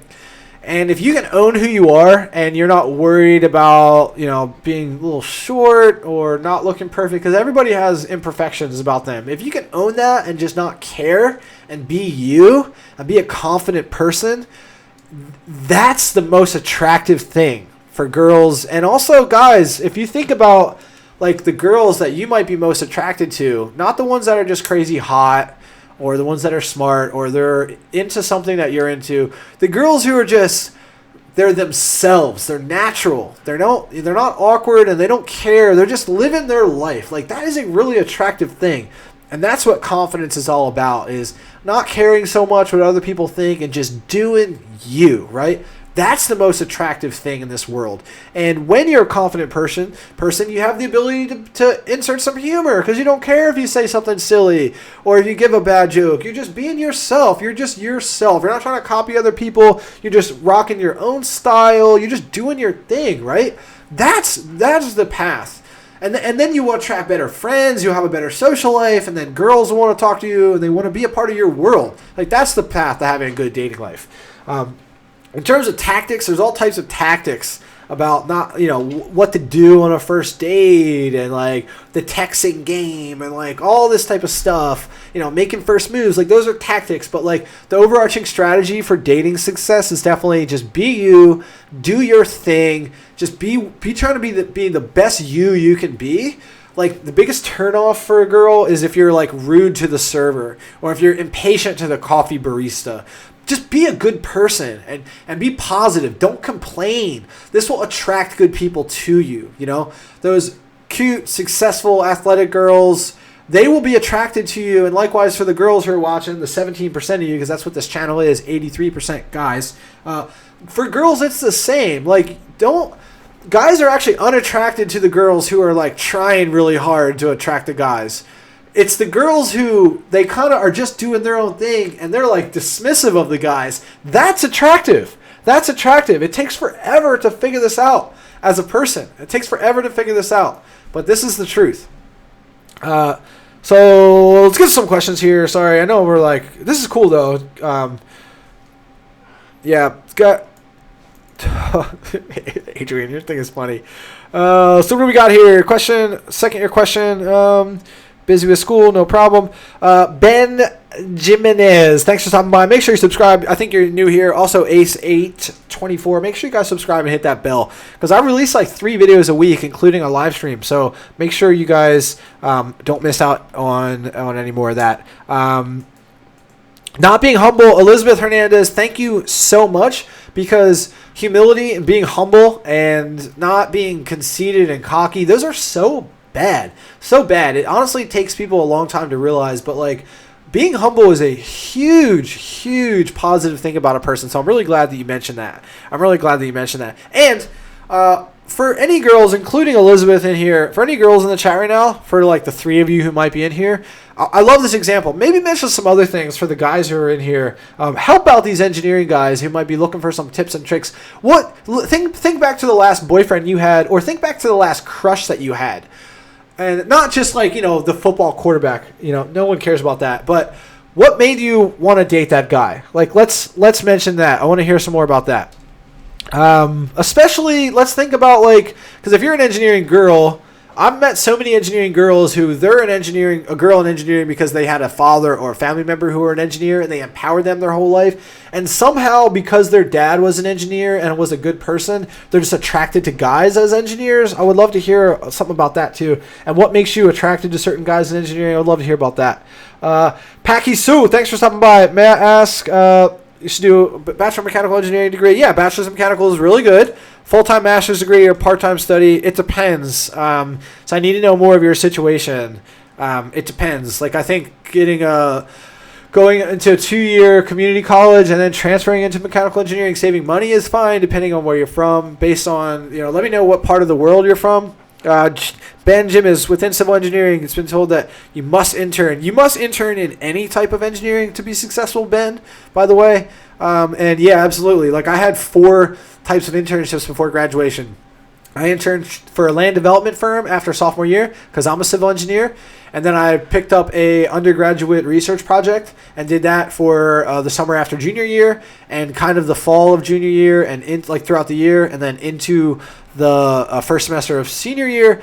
I also had a winter session internship at Federal Highway Administration, and then I also was a grader for an engineering class. I had 4 types of experience, really like 2 real internships, a research project, and a TA grader role, which is a pretty good combination. So the TA, sorry about that if that was loud. The TA and the undergraduate research was really good for me getting into grad school, and then having a private sector land development and then a government federal highway job. I honestly had like the full spectrum. And what this allowed me to do is I actually realized I didn't want to go into government. Federal highway was so boring. I realized that I wanted to get back into the private sector and work for that, like, you know, higher pace, hustle bustle. Since I'm working on this project, I wished I was working for a state or government because it's lower pace. Because you guys see me, I'm like posting during 1% or during the workday about 1%. I actually wish I was shifted now. Like I should probably be working for Delaware Department of Transportation. I love these questions. Pro tip: confessing to the girl is the second step of getting her, not the last step. I disagree with that. Testing and proven by me. Random guy, how old are you? I would love for you to... Flirting gets more effective if she knows you like her. I don't know. I guess it depends. Confessing to the girl is the second step. So, like, what do you mean? Do you mean... This is so funny. We're talking about dating stuff. So, what do you mean? Like... A lot of guys, if they have a crush on a girl, they will hide it and they'll be awkward and they won't talk to her. Like, yes, that is definitely not the path to success with a girl. So maybe, like, flirting and talking to her more and kind of, like, doing your ways to show her that you're interested. If that's what you mean, then yes. If that's what you mean, then yes. Adrian! That's so funny. That's so funny. Okay, I'm going to keep going, guys. I want to keep talking about... this is so good. I can't believe we're talking about this right now. This is great. Guys, since we're mentioning this, think back to the last time you were successful when asking for a date or getting that girlfriend, or if you're a girl. I want to know what are the things that have worked for you in terms of your dating life, your love life, your chat war, your whatever. And I want to know. I want you to drop it in the chat right now. What tips you would have for your younger self for getting that date, getting that. This is a good topic. Valentine's Day is coming up in 2 weeks, right? Am I gonna have a date for Valentine's Day? No, I'm probably gonna go live on Valentine's Day because I don't want that to be a part of my life, because I have had things like ambitious business projects and things like this 1% project become a problem in my relationships because that person can't understand. They're like, can you come over tonight again? I'm like, no, baby girl, I need to work on this thing. I need to do this video. I need to work on this stuff. It's hard. So until I have enough free time, basically because I think I'm probably going to end up leaving my engineering job at some point, until I can actually like have things be going in the direction that I want to be going, then I'll get back to this dating game. But I'm really, really, really curious what you guys have to say. I have nothing to say about performance and capacity engineer. Sorry, I'm going to have to research that, but I have nothing to offer on that. I think that's really important for you guys to know. If you ask me a question about something I don't know, I will tell you. I'm not afraid to tell you that I don't know. And I think that's really important to be self-aware in anything, and not to give somebody else a bullshit answer, a bullcrap answer, just because you want to give an answer, right? Like, I just don't think that's very smart. I think it should just be real. So what are you guys saying? Sorry to break the ice, peeps, but can you talk about the EIT? Yeah, I actually never get EIT questions. I'm really glad about that. So I'm living 27. Thanks for stopping by. Make sure you subscribe. Make sure you hit that bell. So especially civil. Yeah. So what do you want to talk about with the EIT? I'm living. I think you should retake it. What I think you should do is just study. And I think the best thing you should do is make sure you are familiar with that resource manual. Make sure that you know exactly where to flip to. When you see a question, you know exactly where that answer is in the book. That's the power to passing the FE. Okay, what do you guys got here? I can't wait. No, bro, the proper way to talk to a girl. So Random Fun says, no, bro, the proper way to talk to a girl is to be as humble as well as mid-cocky. I don't agree with that. I think you should be confident in what you're good at and what your ability is, but not to be mid-cocky, because even the slightest bit of cockiness will be misinterpreted and it's a turnoff. So I don't agree with that. I think over time, as you mature, you will shift that and you will drop that cocky thing. You'll drop it. Now, there are examples of, like, I watched this Charisma on Command video about the difference between Thor, I can't even remember his real name, Thor, and the guy who plays Iron Man. And the guy who plays Iron Man, I'm so bad with pop culture and celebrity names. He's got that cocky thing going for him, and he kind of plays it well. Like, he's like a 1 or a 2 on the cocky scale, and he does it well. But he's almost over the top, and he just barely does it, right? Okay, what do we got here? I'm interested in computer science and engineering. Yep, that's great. Adrian, so we're going to have to talk about this whole performance and capacity engineering thing offline. I just don't, maybe I'll make a video about it down the road. I just don't know enough to talk about it on the stream. What individual projects, Ace, is it Ace? I always want to say Aces as your name. Oh, maybe you're Australian 824. Maybe your birthday is August 24th. What individual projects do I recommend for a computer major? I think you should get into Arduino boards, and I think you should start coding your own like circuit board type projects to do stuff. Start working on your own little basically like either robotics and circuit board and Arduino projects. Bryce says, what engineers lack is sexual confidence. Interesting. I think just like anything else, that type of confidence is it's like when you play baseball for the first time. You know, you're not going to be very confident when you step up the bat, right? So, you know, your sex life is just like that. You know, you're not going to feel confident until you have enough experience to feel confident. Particularly once you get into a relationship where you really get to know each other and you start to be honest with each other about like which each other likes. And a lot of those preferences are universal, like what one girl might like, or for girls out there, what one guy might like. It's probably a little bit more universal than you would imagine. So I don't think until you have like a 1-year relationship plus do you really start to develop like sexual confidence and that sort of thing.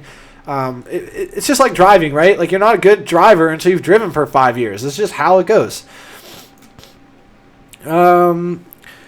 Ben says, don't just date whoever, be friends first. That depends. You don't want to get friend zoned, though. I don't really agree with that. I think I don't know about that. Like, I think just jumping right in and like, and if you're interested in somebody, ask them to coffee. That's the key. Don't do lunch or dinner.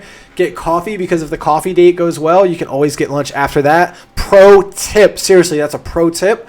Because it doesn't take that much commitment to go to coffee. It can be a 30-minute thing.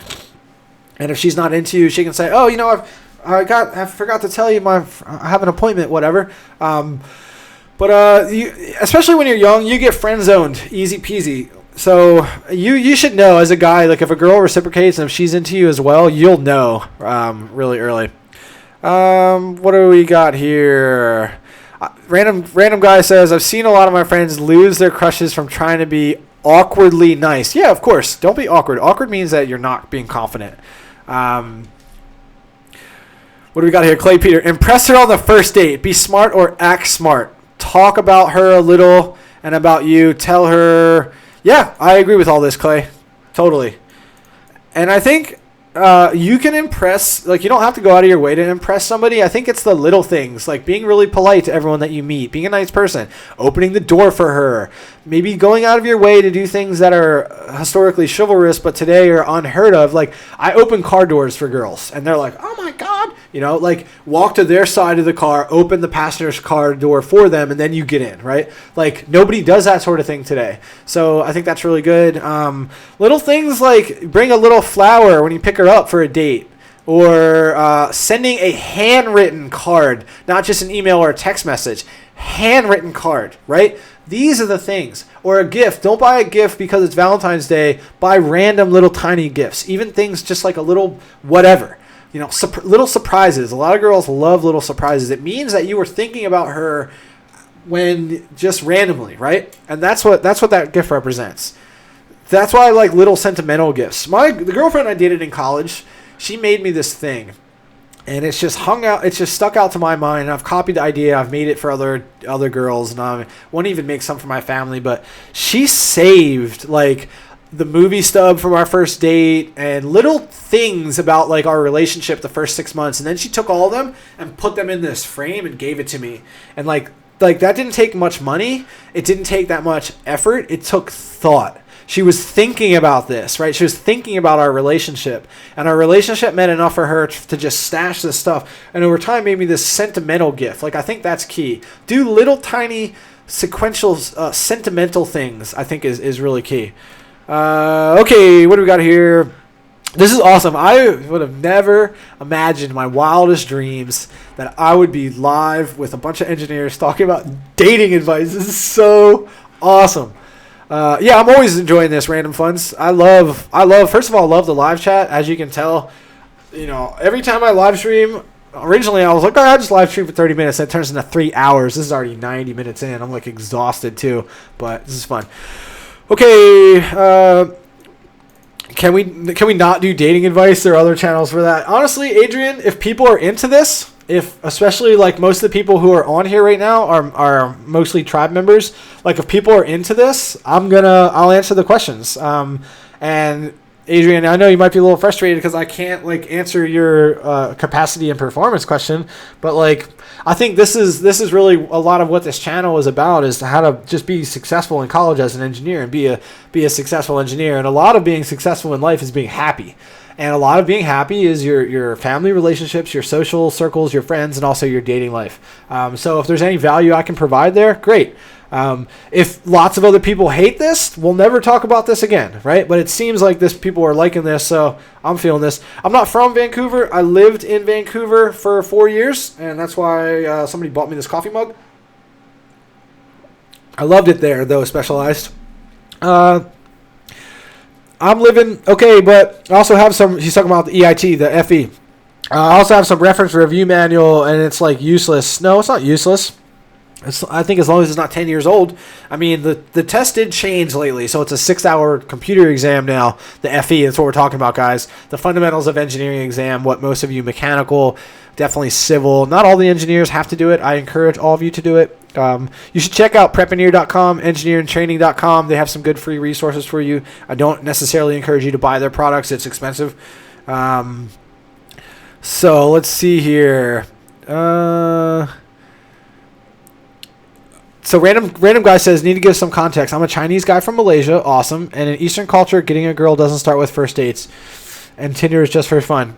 Yeah, totally understand. Like, I get that, you know, dating and relationship sparks are different culturally. I can understand. Even, like, I'm from the East Coast. I'm from Maryland. Went to school in Delaware, and I lived in the Midwest for 4 years. Even, like, some dating things were different there. And then definitely in Canada, on the west coast of Canada in Vancouver, they were different. This is what I loved about the west coast of Vancouver, because Canada is a lot more of a progressive social forward society, meaning like women like gender equality is a big thing. So women, there is no like gender rules. Like, for example, there isn't the expectation to like have the guy pay for the date. And the biggest thing in Canada that I loved about this topic, this dating and relationships topic, is that I have never seen ever a situation like out at a bar or out at some, you know, party or whatever, where a girl will walk up to a guy and like drag them onto the dance floor, or like they do the stuff that in America is supposed to be the guy role, like ask the girl out, go up and talk to the girl at a bar. Like, girls don't even go up and talk to guys at bars in America, or at least in my experience in the East Coast. So that's what was really cool about in Canada for me, is like having that gender, like no like a genderless role, a non-gender role. I don't know how to word it, but you guys understand what I'm saying. Like, there were no, the loss of gender roles in the dating and the relationship circles. I really, really like that about Vancouver. Okay, what else we got here? Jadbar, thanks for stopping by. Really appreciate it. I know that you've been in a bunch of different live streams. Guys, if you have a question and it's not about dating, that's okay. Drop in the chat. If you have a question about dating, drop in the chat. If you have a question about anything engineering news related, since we have like gotten off that topic, but I did run through my whole lineup. I talked about the Elon Musk Flamethrowers. We talked about the SpaceX mission that was successful the other day. We talked about robots booming in society, and how it is a good time to get into robotics. We talked about how blockchain is booming in society, and that you need to be on the pulse of these industries: nanotechnology, biomedical technologies, blockchain technologies, machine learning, and AI. Need to be on the pulse of these as young engineers, because it's you guys who are going to be game changers in these industries. It's you guys who are going to be able to have the opportunity to be authorities and thought leaders in these industries, right? It's not the old people. So, Clay Peter, I'm going to go back up to your question. Sorry that I missed it. Rule of thumb here, guys, if I ever miss a question, make sure when you say I missed your question, just re-mention your question. Copy, paste it, because now I have to go find it, and then I have to go silent on the chat, and I hate that. Okay, Jake, real question. Last semester, I was caught asking myself to withdraw a class or be confident and save the grade. Okay, so let me give you an example. I dropped a class. I dropped computer science And you can withdraw from a class generally, which means there's no I think you do it like right after the first exam generally, and then no, you can either drop it and then there's a withdrawal. Like there's two different types of letters on your transcript. One of them means you go a little bit further, but either way, it's much better to withdraw from a class if you think that your workload is too wild, or you think you're just not in the right class. Maybe there's another professor, or maybe you should take it at a different time. It's way better to withdraw and drop a class than take a D and have to retake it anyway, or take a bad grade and have it impact your GPA. So one of the things that Cal Newport talks about in his book, How to Win at College, is you should basically overload your schedule every semester and then always drop some classes right away. Like pick the ones that figure out what's going to be the right fit. Like, I don't know if I suggest this, but don't be afraid. The moral to the story is don't be afraid to drop classes so you get that optimum schedule for yourself, right? So I think that's really good. I think that's really big. Okay, guys, what do we got here? Questions. Third time is the charm. Love this. Hamza, what's up? Shout out to you, Hamza. I don't know if you're still in here. Thanks for stopping by. Guys, make sure you smash the like button on this video.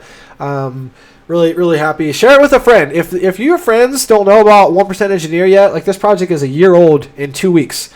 And if your friends don't know about 1% Engineer yet, let them know. Share these videos with them. I really want to just grow this community, help as many engineers as possible.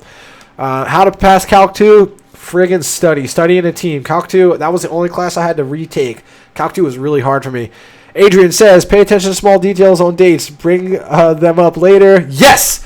This is really, really key. Like, if they mention, like, if a girl mentions something about, like, I know we're going to jump back and forth in this dating thing, but if a girl mentions, like, oh, I love this little thing, or I love this artist, or I love this movie, or I love this thing, or when I was a little girl, I used to collect, like, if you remember that stuff, you whip out your phone and pretend like you're just doing a text message and make a note of that, and then say they said, I love Beanie Babies when I was a little girl, and then you got her a Beanie Baby randomly next time you saw her, or you wait until Valentine's Day, and be like, hey, you know that time 9 months ago when you mentioned that you like Beanie Babies, and you go out and you got, like, a 10th anniversary special Beanie Baby? Like, that will blow her mind. And same thing that we're talking about earlier. It's not about spending a bunch of money. It's the little things that are thoughtful that count. Those are the things that go a long way. So Adrian, again, thanks for mentioning that. Shout out to you, crushing it down there.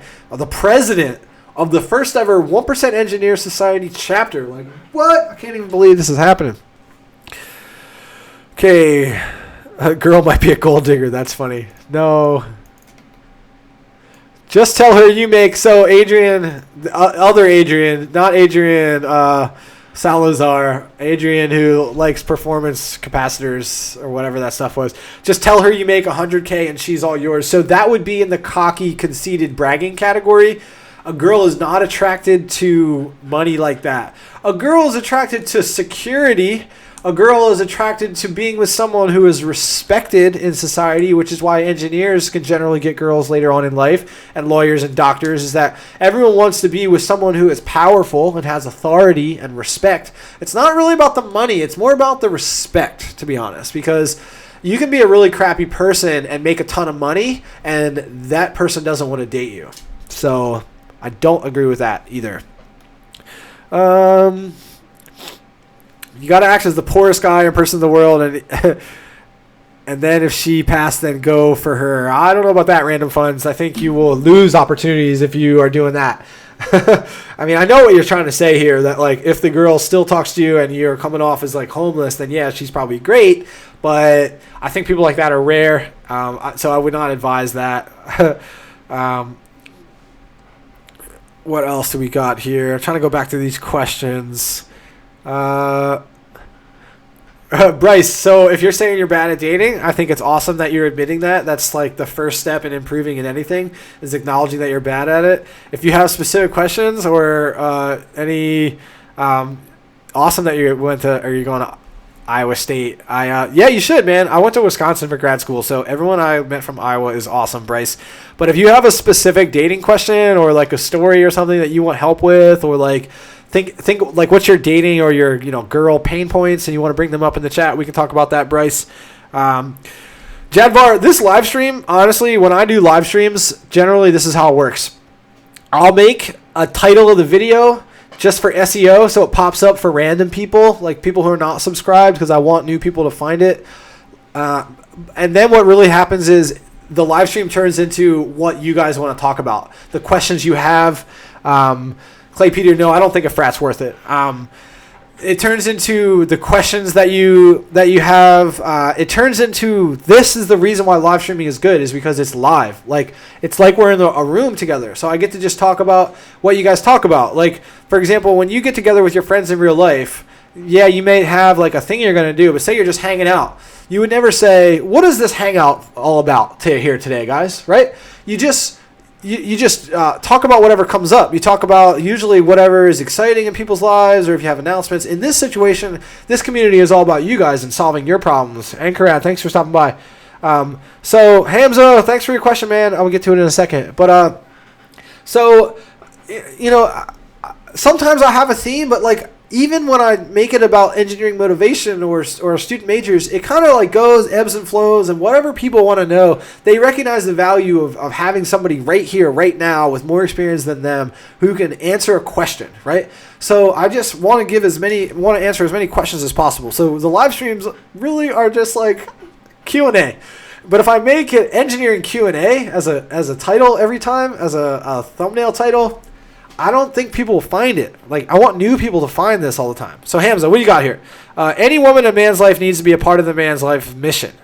She is not supportive of you, get rid of it. I think that also that should evolve into any person in any other person's life. They need to be supportive of each other, because I think we have just as many relationships. Like, for example, my supervisor at work, the engineer, like his wife has a bigger, more important, more lucrative career than him.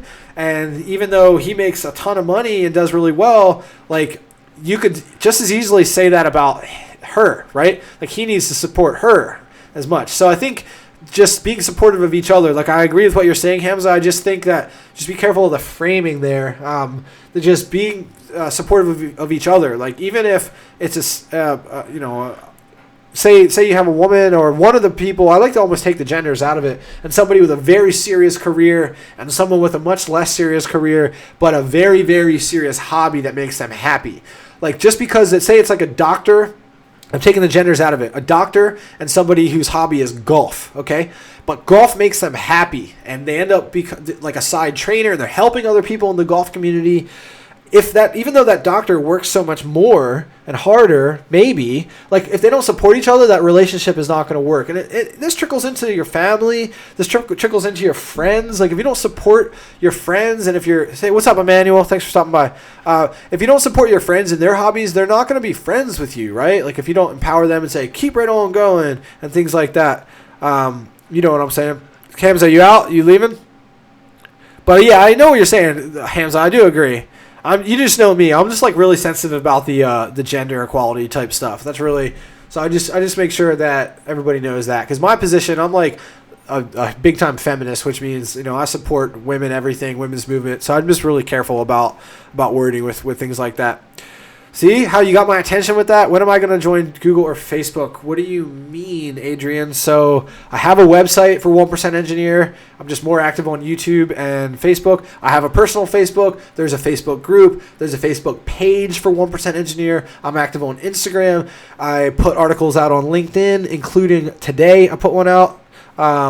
Yeah, thanks for being here, Hamza. Guys, Hamza is the only person who has ever consistently wrote blog articles. He's written like 16 Biomedical Monday blog articles. Hamza is a beast. So I'm giving you an awesome shout out here, Hamza, because I really appreciate what you're up to. And I guest blogged for Engineering Career Coach, and I've done it a couple times, but like, I thought about you today, Hamza, actually, when that blog post came out, that, like, you know, you got this big Engineering Career Coach platform, and I'm writing for him, and then I got Hamza who's writing for me, and it's like this chain of blog writing, right? So Clay Peter, I think you're still in here, or I hope you're still in here. Joining a frat is not necessarily worth it, because joining a frat is mostly about social life. So if you find that it's really hard for you to meet friends, or like, I know you go to College Park, University of Maryland, and I'm pretty sure, yeah, I'm almost positive. I get some people mixed up sometimes. I'm pretty sure, Clay Peter, you're in Maryland. Yeah, that's right. Because there's another guy from Ireland, and I get you two mixed up sometimes. Sorry. I can't even remember what his handle is right now. But anyway, so fraternity life, for those of you who are thinking about it, Random Funds, you want to blog on medium.com. That's where you want to go. Fraternity life, Greek life, joining a frat or a sorority, it's really all about the lifestyle that you want. And a lot of guys are attracted to frat life because of the mixers and like having so much exposure to sororities. And College Park is a really good Greek life environment. They have that entire semicircle of like frat row. I know all about it. I've been to College Park. But it's hard to like... most frat guys don't have serious majors because they're the types of dudes who are like good looking and muscled up, and like they're not going to use their brain to jumpstart their career. They're going to network really well. They do all the stuff that comes natural, that is very non-standard for engineers, and they don't need that awesome degree to have a good career, right? These are the people who are attracted to frat life. And like social lives, I think it's more important as an engineer to have a social circle that is people who are achievers and are serious about school. They don't all have to be engineers, but I just think being in a frat is not conducive to success in engineering. And trust me, I partied a lot, and I had friends approach me about being a founding father of a new chapter in Sigma Pi. We're starting a new. It was going to be what is it called? They need 50 people. Founding father, a new, I don't remember what it's called. There's a term for it, like a new, I guess it's chapter. But it was called Sigma Pi, and I was like, no, like my social life is fine. I have a girlfriend. There was no rush. There wasn't even dues at the time. Rush meaning, there was no pledging, meaning you have to like do all that BS that they want you to do, like go on some crazy scavenger hunt naked and all this crazy stuff that's technically illegal. But I just don't think you guys should do it. Like if you are very fearful about making friends and you're concerned about your social life, maybe consider it. There's typically engineering fraternities, so maybe look at that. But like I don't know. My instinct is no. What do we got here regarding joining frats? I'm part of this internal university frat. What is that? Residential college. I don't know what that is. A frat, Random Funds, a fraternity is a part of, it's a part of the college experience. So it's called Greek life. What it is really is like they're basically like social clubs in university, and they're all Greek letters like Kappa Alpha and Sigma Epsilon and Omega Chi, and there are all these things that are like certain ones are sororities and certain ones are fraternities. Like Kappa Alpha is always a fraternity, and there's like dozens and dozens and dozens of these, and typically they'll have universities that are like head over heels about frat life, meaning that like Greek culture is really important in college, and if you're like not in a frat or a sorority, then you're a loser. Typically, the schools that are really big on tech and engineering are not those types of schools. And you'll have a Greek life environment at a lot of universities that's like, 10, 15%. So it's not everywhere. But there are stereotypes with them, like, a lot of the cheerleader type girls and the football jock guys. Like that's what is frat and Greek life and sorority life. The types of people who are not engineers.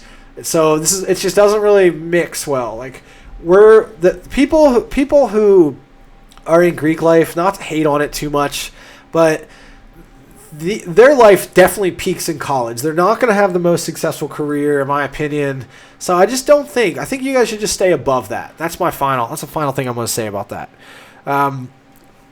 It's way cheaper living outside. Yep, this is cool. Talking about the residential college. I think that's cool. I don't think that's a fraternity though. Random guy. I think that's different. We got Random Funds and Random Guy. Are you guys brothers? I heard they help a brother out if you can apply to a company. They will tell you that. It definitely isn't bad to be a part of a fraternity because you can tap into that network. But like, I think that's a lazy tactic to rely on your fraternity to get you a job. I think it's so much better to be in that aerospace club and to do research with your professors and build good relationships with your professors. I think that's way better than rely on your frat. Plus, as engineering, you just have far fewer people who are engineers who join fraternities. So I just think it's a long shot for it to truly be advantageous. You have to pay extra money. It's a time commitment. These are extra reasons not to do it. Yeah, I keep in touch with all my friends from college too. They're all my best friends generally. The people that you are good friends with in college, they'll be your friends for life. A lot of you guys have a lot of return questions here. If you're new to the chat, if you're new to the stream right now, if you just jumped in here, drop your question or drop whatever. Let me know what you're trying to figure out, like what you're struggling with or what you're working on right now. If you're applying to school, if you're trying to pick your school. Like I know a lot of people are getting their acceptance letters to programs right now. If you're trying to pick your school, if you're trying to pick your major, if you're trying to apply for scholarships, like tell me what you guys are working on right now. What are you guys doing? What are you guys focusing on? What's keeping you up at night? What are you stressed out about? Right? I want to know that. Random Funds, check out Instagram page, do it for state. Yep, it's a cool thing for sure. Want to see if I missed any questions. Random Funds, how you start to blog is, medium.com, and you just pick the thing that you like in engineering, like what you think you want to major in or what you did major in, or whatever, the thing that you're most interested in, because you don't want to try to blog and create content around something that you don't like. Like a part of the reason why I like this project is that I like engineering mentorship. I like talking about this stuff. I like helping out young engineers because I remember what it was like to struggle and not be able to figure some of this stuff out. So it just, I think it feels good for me. Like I just know what it's like to be confused and to struggle. So it just feels good for me to help, and I like it. I enjoy it. And that's the reason why I can make videos. That's the reason why, just like right now, I've been streaming for an hour and 50 minutes, which is nuts. It flies by. It goes by. If you guys new to the stream, make sure you subscribe. Make sure you hit the bell, and make sure you drop a question and say what's up. If you've never been here before, I'm sure there's some lurkers in here who are just watching. Make sure you say what's up. Let us know what type of engineer you are. Let us know where you're from. That's what we want to hear right now. Litterbug, what's up? I think you're new. I don't know if I've ever seen you before. Shandy, thanks for mentioning this, guys. May, hey, yo, May, I was looking for your YouTube channel the other day. I couldn't find you, so make sure that you make sure that we know how to get in touch with each other.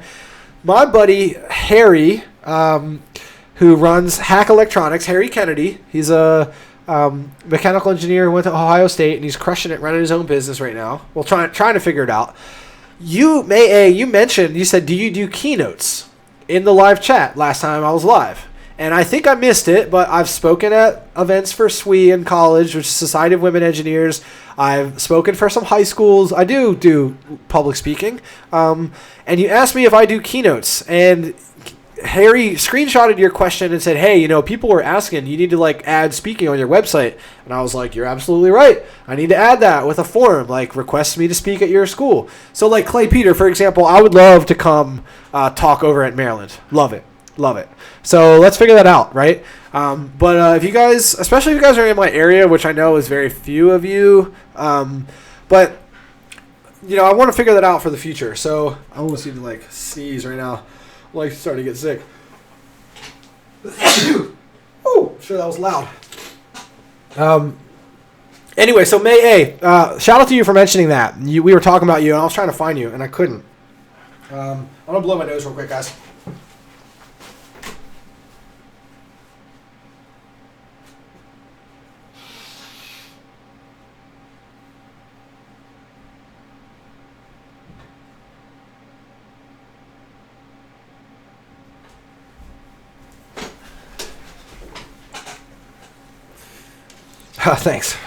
Thanks, Clay. All right. Deciding between Penn State and Pitt. Both of them are great schools. I think Pitt's a little bit better. It depends what you want to do, Litterbug. What type of engineering do you want to do? Pitt is crushing it. Pittsburgh is crushing it with driverless vehicles. So if you're into software, if you're into electrical engineering, computer stuff, transportation, I really think you should go to Pitt. Oh, wait.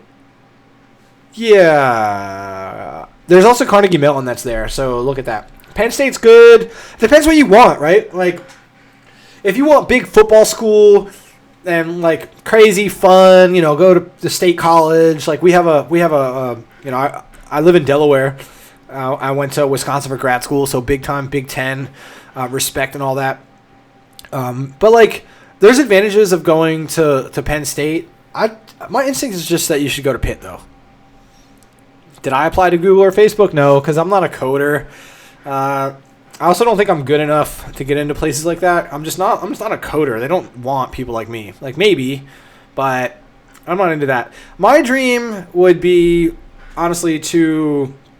At one point, I had this, like, brief dream to work with Google traffic type stuff because I'm a traffic engineer. I don't know. I honestly think... if I could choose what to do right now, it would be to do this full time, to make videos full time about engineering stuff, to be a content creator, and to be almost like a broadcast person, like basically like a TV personality for engineering platforms. So like I think is it Sharp or like First Robotics. Or like basically these big brands of like international engineering communities. I can't think of some other ones, but over time, there's going to be more and more that are basically running their own Facebook TV shows and YouTube series. And until I can figure out how to, and Shandy, if you're still in here, I'll get to your question. So I don't know if you retracted it because I didn't see it, but relink it if you're still in here. I'm pretty sure that I'm going to figure out this whole entrepreneur thing and be able to do sponsor videos. And I don't know, but I'm pretty sure that this project is going to become something like a big nonprofit. And I can go around interviewing professors and helping universities so I can help you guys. I don't know where it's going to go, but I'm pretty confident that this is going to become a full-time thing. But let's say that wasn't the case, right? My dream right now wouldn't be working at Google or Facebook. It would be like being a content creator, influencer type media broadcast, radio interviewer type person for one of these big engineering platforms. Oh, it's okay. Yeah, Shandy, I'll get right to your question. I thought you like got impatient and deleted your questions. Okay, what do we got here? So Litterbug, I'm not into sports, but I do like the Penn State atmosphere. Intend to do electrical. You should go to Pitt. You need to be in Pittsburgh because what they're doing with driverless vehicles there. That's like the driverless vehicle testing hub. And Pitt is just a great city. Penn State is just a college town, Like, you don't have... Yeah, I don't know. Like, I think if you're into that party, big football school, I was into that type of stuff. Like, I loved Wisconsin. Wisconsin was 40,000 students, an 85,000 person football stadium, and lots of partying. I love that. Like, that's just me. That's just my personality, right? Like, I'm a very atypical engineer. I've always heard my entire life, I can't believe you're an engineer, right? And I just love that. Like, big parties and social stuff. Like, I'm attracted to that. But I think for you and being into electronic engineering or electrical engineering, Pitt is just in such a good place. Pittsburgh sits at the top list of best cities in America today. It's really changed a lot. So that's what I think. Both are good. I also think the engineering program at Pitt is going to be a little bit better. And there's Carnegie Mellon right there too. So you have exposure and access to the brains and the students and the professors. You can build relationships with them. Maybe even go to grad school at Carnegie Mellon. May A, I think it'd be awesome doing public speaking. Yes, thank you. I've already been doing some. I need to get more into it. It's hard with a full-time job though. Offer so much value to students, and your YouTube platform can attract more people than ordinary speakers. Thank you, May. I really appreciate that. I'd love to hear if you're from America or where you're from and what type of engineer you are. Shandy says, I'm a first-year chemical engineering student in Canada. Great. What part of Canada? I lived in British Columbia for 4 years and moved back home to the East Coast of America. I'm in Delaware now. It was last April, so I love Canada.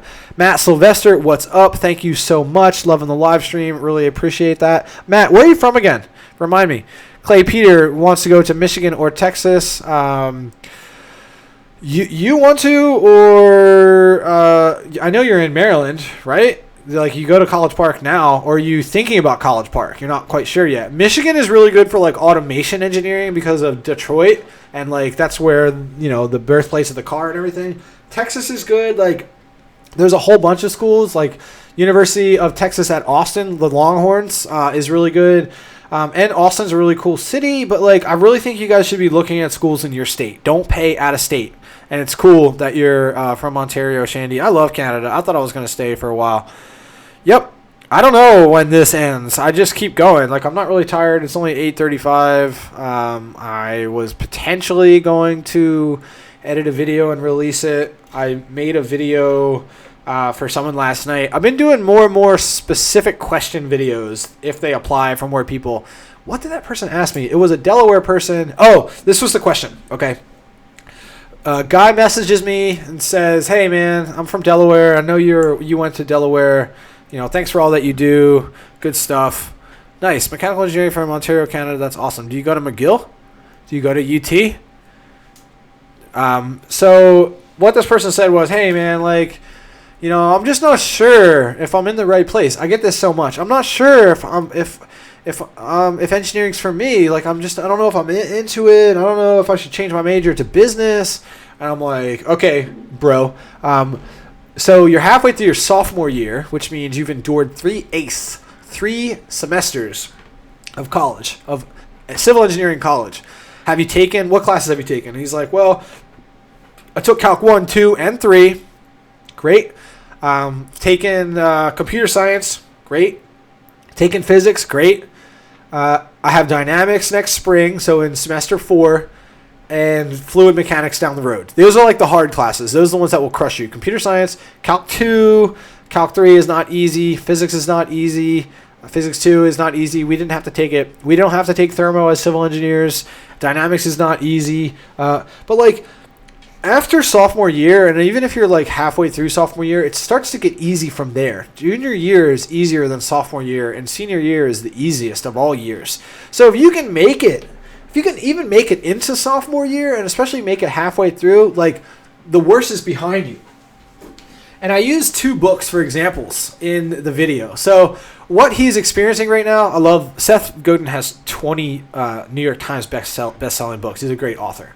He's considered the best marketer of all time, best marketing blog writer of all time.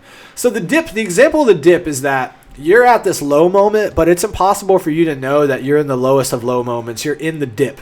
And you see in the cover, you had a high, you had a win, and then you went down into this dip, and you see what's right in this person's future, this high point, this win, this turnaround. The light at the end of the tunnel reveals itself, and you win. But a lot of people, they quit. They quit right here because it's really, really hard to see that you're in this dip. It's impossible to know that this is coming. It's impossible to know that this spike, that this good thing, that this win, that this hard work, that this pain has paid off, that it will pay off. And this is why I talk so much about confidence and belief, because if you don't believe that you're going to be successful, that this hard work and this perseverance is worth it, then you're not going to put in that work to survive the dip. And what you're probably going to do if you don't believe is you're going to quit 3 feet from gold. You're going to quit right before that positive spike happened. And there's so many times where I hear messages from people that say how they've applied to 85 internships and I'm about to go quit and crawl into a hole. And it's like, no, that is definitely not what you want to do, because you're about to quit 3 feet from gold. You can't give up. You got to just stick it out and keep going. And if you don't believe, and if you don't have absolute confidence that this is going to come true and all this effort is going to be worth it, then you probably will quit. But you're so close. Generally, when we're feeling the worst, we're so close from some sort of turnaround. So I used those examples in that video, and with you guys. What's up, Colin? Thanks for being here. Thanks for still being here, Elizabeth. I don't know if you've been listening the whole time or what, but thank you. But like, that's what I talked about in this video mostly. I gave other examples about the level of respect that you will have with an engineering degree, and how honestly you can have whatever career you want with an engineering degree, whereas you don't have that ability with a business major. And I use the red ocean analogy, meaning a red ocean is that there's blood in the water and all the sharks are there. All right. A blue ocean is when you're the only shark and you get to crush it. So if you're someone who is like a little bit social and can actually do this communication thing and build relationships and actually network well, which is what this tribe is all about. You guys notice I don't talk about technical engineering. I talk about how to leverage relationships and how to stand out and how to find that blue ocean, how to be in that blue ocean instead of just being better. Like, different is better than better. Okay? Different is better than better. You don't want to be competing to have the best grades. You don't want to do that. You want to stand out. You want to be that engineer who can work on side projects. You want to be that engineer who goes to office hours all the time. You want to be that engineer who starts that engineering blog and who does informational interviews and actually becomes a grader or works on some sort of undergraduate research project. You want to stand out that way. You want to be in your blue ocean in engineering. But if you're a regular student who is not sure about engineering and then you change to business, what you've done is you have walked into a red ocean. You have walked into an environment where all these kids are social, all these kids can communicate, all these kids are trying to stand out in a very competitive business environment, and you're probably going to be in a situation where you regret it. So these are the things I mentioned in this video that, based on the looks of it, will not be out tomorrow. I'll probably wrap it up Friday night. I wasn't sure if I was going to go live tomorrow night or tonight. Clearly it happened tonight, so there will not be a live stream tomorrow. I might be editing a video and dropping one on Saturday. I've done 2 consecutive Saturday live streams instead of dropping videos. I've become a little bit more erratic with the video schedule lately because I want to release more content. I want to make sure that I get to 100 episodes before February 15th, which, guys, if you're just joining here, again, hit the bell, make sure you subscribe, because we're coming in on the 1-year anniversary of the 1% Engineer Show. That's right, 96 episodes in 50 weeks, which is pretty cool. Working full-time, losing an entire month, traveling across the country, and moving home, so it's been wild. I'm going to get to some comments and chats here. So these books, Elizabeth Hernandez, just because you asked, is called The Dip, and it's Seth Godin. Other books that he has are called Purple Cow, which is how to stand out, how to actually be remarkable, how to be different. He's got like 20 award winners, and this is a repurposed version of Think and Grow Rich, which is Napoleon Hill's book, but it's written by these other 2 authors. I don't really encourage you to buy either one of these because they're more about entrepreneurship. If you guys want to get a book,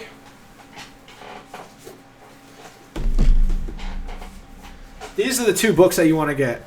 Okay, How to Win Friends and Influence People, which is all about relationship building and being a really good person. This is what you want to get. This is the #1 book recommendation I have for you.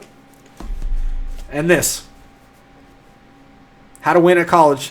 And Cal Newport has 5 award-winning books, including like How to Get Straight A's in College, Deep Work, and a couple others. But he's a college professor at, I think, Georgetown in Washington, D.C. I think it's Georgetown.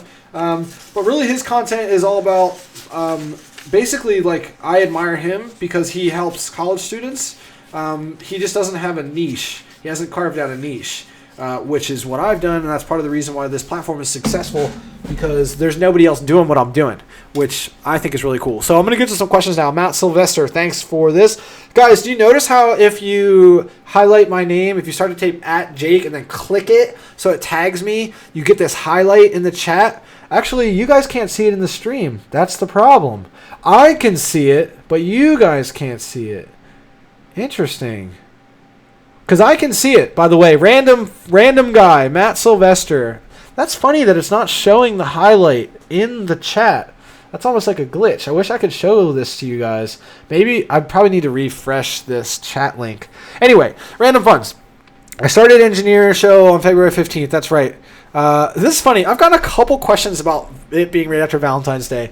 So I was like kind of seeing a girl this time last year in Vancouver, but I was just so focused on this project that like we would hang out and I would honestly be like working on this stuff with her. I took 3 or 4 months off work when I was transitioning. It's really good that you have the PDF for how to get straight A's in college. Awesome. Cal Newport is awesome. SkyMount, hey, thanks for being here. Are you a drone person? That seems like a drone name. I actually got into this whole camera world, this whole camera circle because of drones. It started with drones and then it got into real estate and sort of brand promo stuff, and then crushed it in weddings, and then I decided to start this project as my next thing after I left my business partner behind, as he's still running the wedding business in Vancouver called www.captureproductions.ca if you guys want to check that out. Saeed, thanks for being here. Hey, if you have a question, drop in the chat. I'll answer it right now. Hey, Jake, Random Fun says, hey, Jake, how do you say about handing out personal business cards at career fairs? So this is what I do. This is a good question. I do have a couple videos about career fairs and job fairs. So go to the channel, click on videos, go to the search bar, and search for career fair, job fair.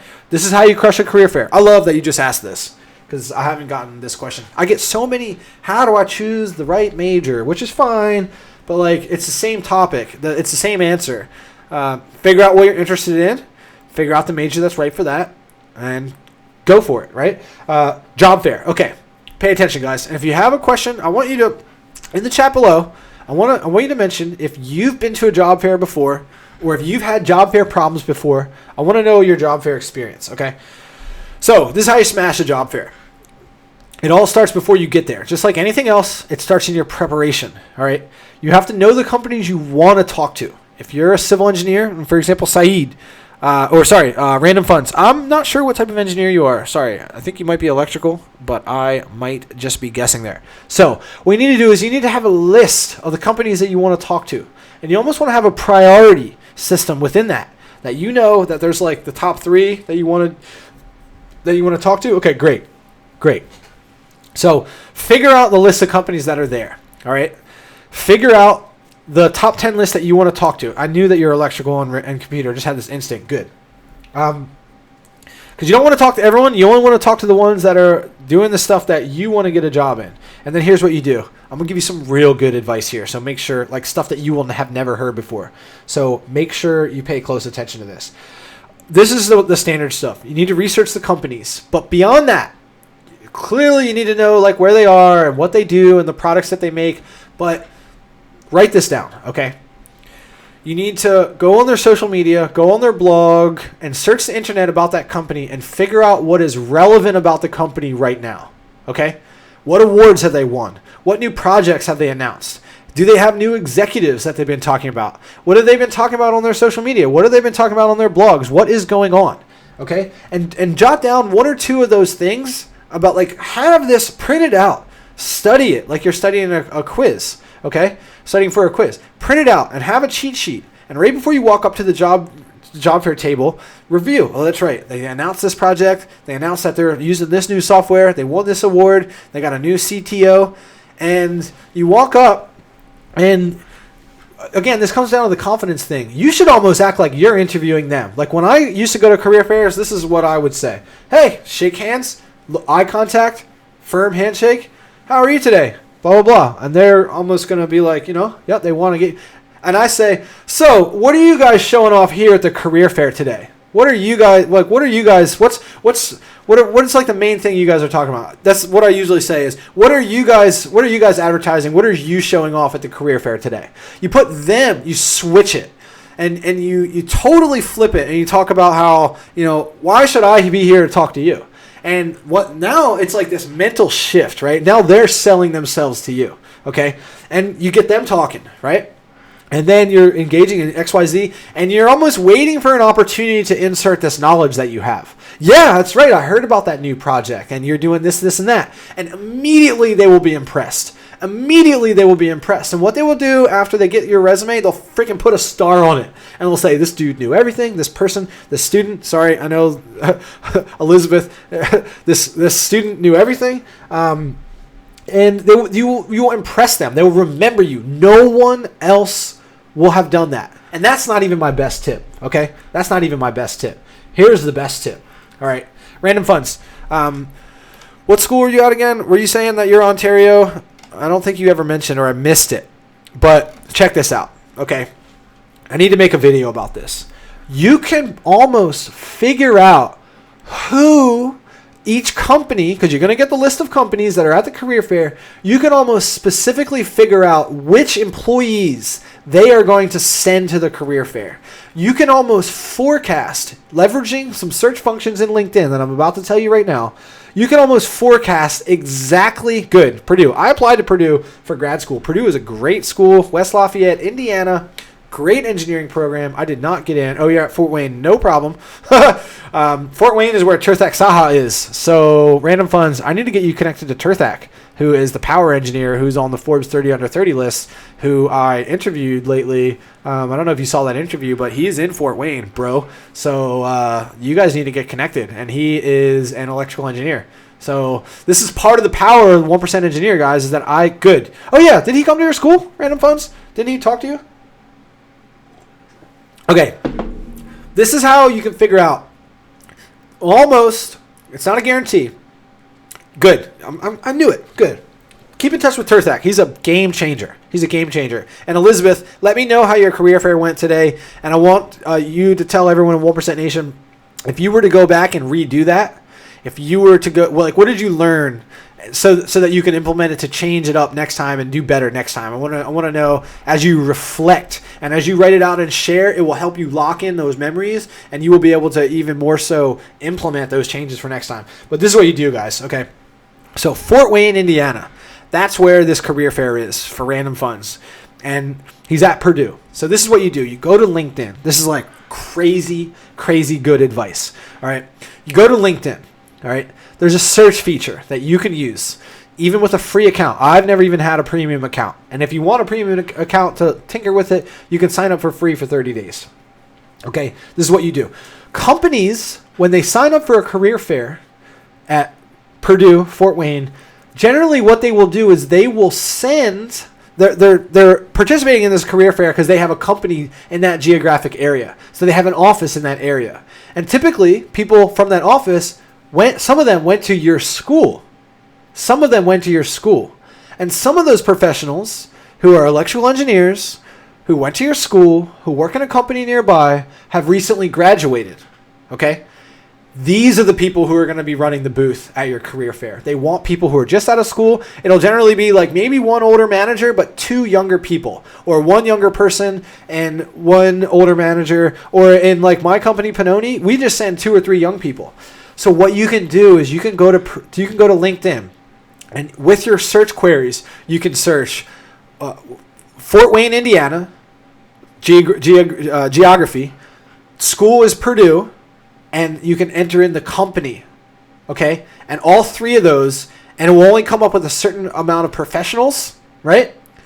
And you can write down the names of all those people. And I would almost print out what their faces look like, okay? And you will even know their names and know their backgrounds before. Like, I would only do this for like the top 3 companies you want to work for. But again, I'm going to go through this again. So if you're going to a job fair in your city for your school, and you're a specific type of engineer, the companies that you want to talk to, the top 3, they have graduates who went to your school. These are the people who are going to be running the booth. So it gives you an advantage because you will know that you can research those people. You can find them on LinkedIn, and you can look at their LinkedIn profiles before the career fair, and you can know about their background. You can know about which clubs they were interested in. You can know about their interests in their social things, the sports they played potentially. They will have it in their LinkedIn profile, and you can find things to connect with them. And you are the only person who's going to have done that in their entire experience of running career fairs. No one else will be able to walk up to somebody in the room and say, "Oh, hey, that's right. You can even say, yeah, I found you and your company on LinkedIn," not right away. But if you know things about them, and especially if you have connections, or you can talk about like, "Yeah, I know you went to this school too." But it will be so impressed. So I encourage you guys to do this, or at least consider poking around at this. It's also a really good way to find engineers who, like, say you move away, or say you go to school that isn't in your hometown, just to find people who, say, went to a certain school. And like when I worked in Chicago, I didn't know anyone. So I could have looked for University of Delaware graduates in civil engineering who lived in Chicago. I could use that. Geography, school, type of engineering, right? So that's what I do. That's what I think you should do. And, this is just an extra little hack, because you should always be researching the people who are gatekeepers of what you're trying to do. Like when you have a phone interview, cold calling for jobs, or if you're going to be on the phone or doing a face-to-face interview, you want to know who you're talking to so much that you know extra information about them, and you can even find these little connections that you have with this person, and that's how they will remember you. The way that you stand out and the way that you crush a job fair is you need to, again, blue ocean yourself. You need to do stuff that no one else is doing. You need to be remarkable. You need to be worth making a remark about. That's what remarkable means. You need to stand out that much. So that's what I encourage you guys to do. Put them on the hot seat, know the relevant information, and research people, not for all the companies that you're going to look for, but research the people who are in that area, who work for that company, and who graduated from that school. And I guarantee you will be able to figure out who is going to be at that job table, that job fair table. What do we got here, guys? Random Fun says, also, other cues of the day. So it's going to give me advice for annoying lab partners. Oh, yeah, that's right. He is uncontrollable. Well, you said he was like a control freak. And my question was, okay, your lab partner's a control freak, but are you guys getting good grades, right? Or is this lab partner messing everything up, right? Yep, be a LinkedIn stalker, Elizabeth Hernandez. Thank you so much. It's really hard, Random Funds, for me to like ascertain your question when it's all in many different, like, you guys need to be concise and give me like short questions. I don't really know what your question is. I mean, Random Funds. So that's my question back to you. Oh, so he's messing everything up. So put him in check, man. Have a conversation with him offline and say, hey, listen, face to face. Hey, listen. So even like, ask your lab partner to stay after, or to meet. Just ask them to stay after and say, hey, listen, so we need to talk about this lab stuff. And just be really firm about it and say, listen, so, and this is what you need to do. You need to say, hey, I understand. Start with that. Say, hey, I understand, meaning you're empathizing.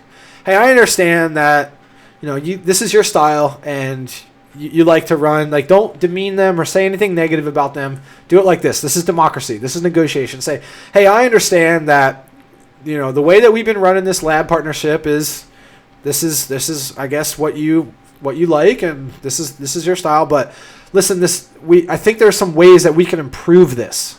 Okay.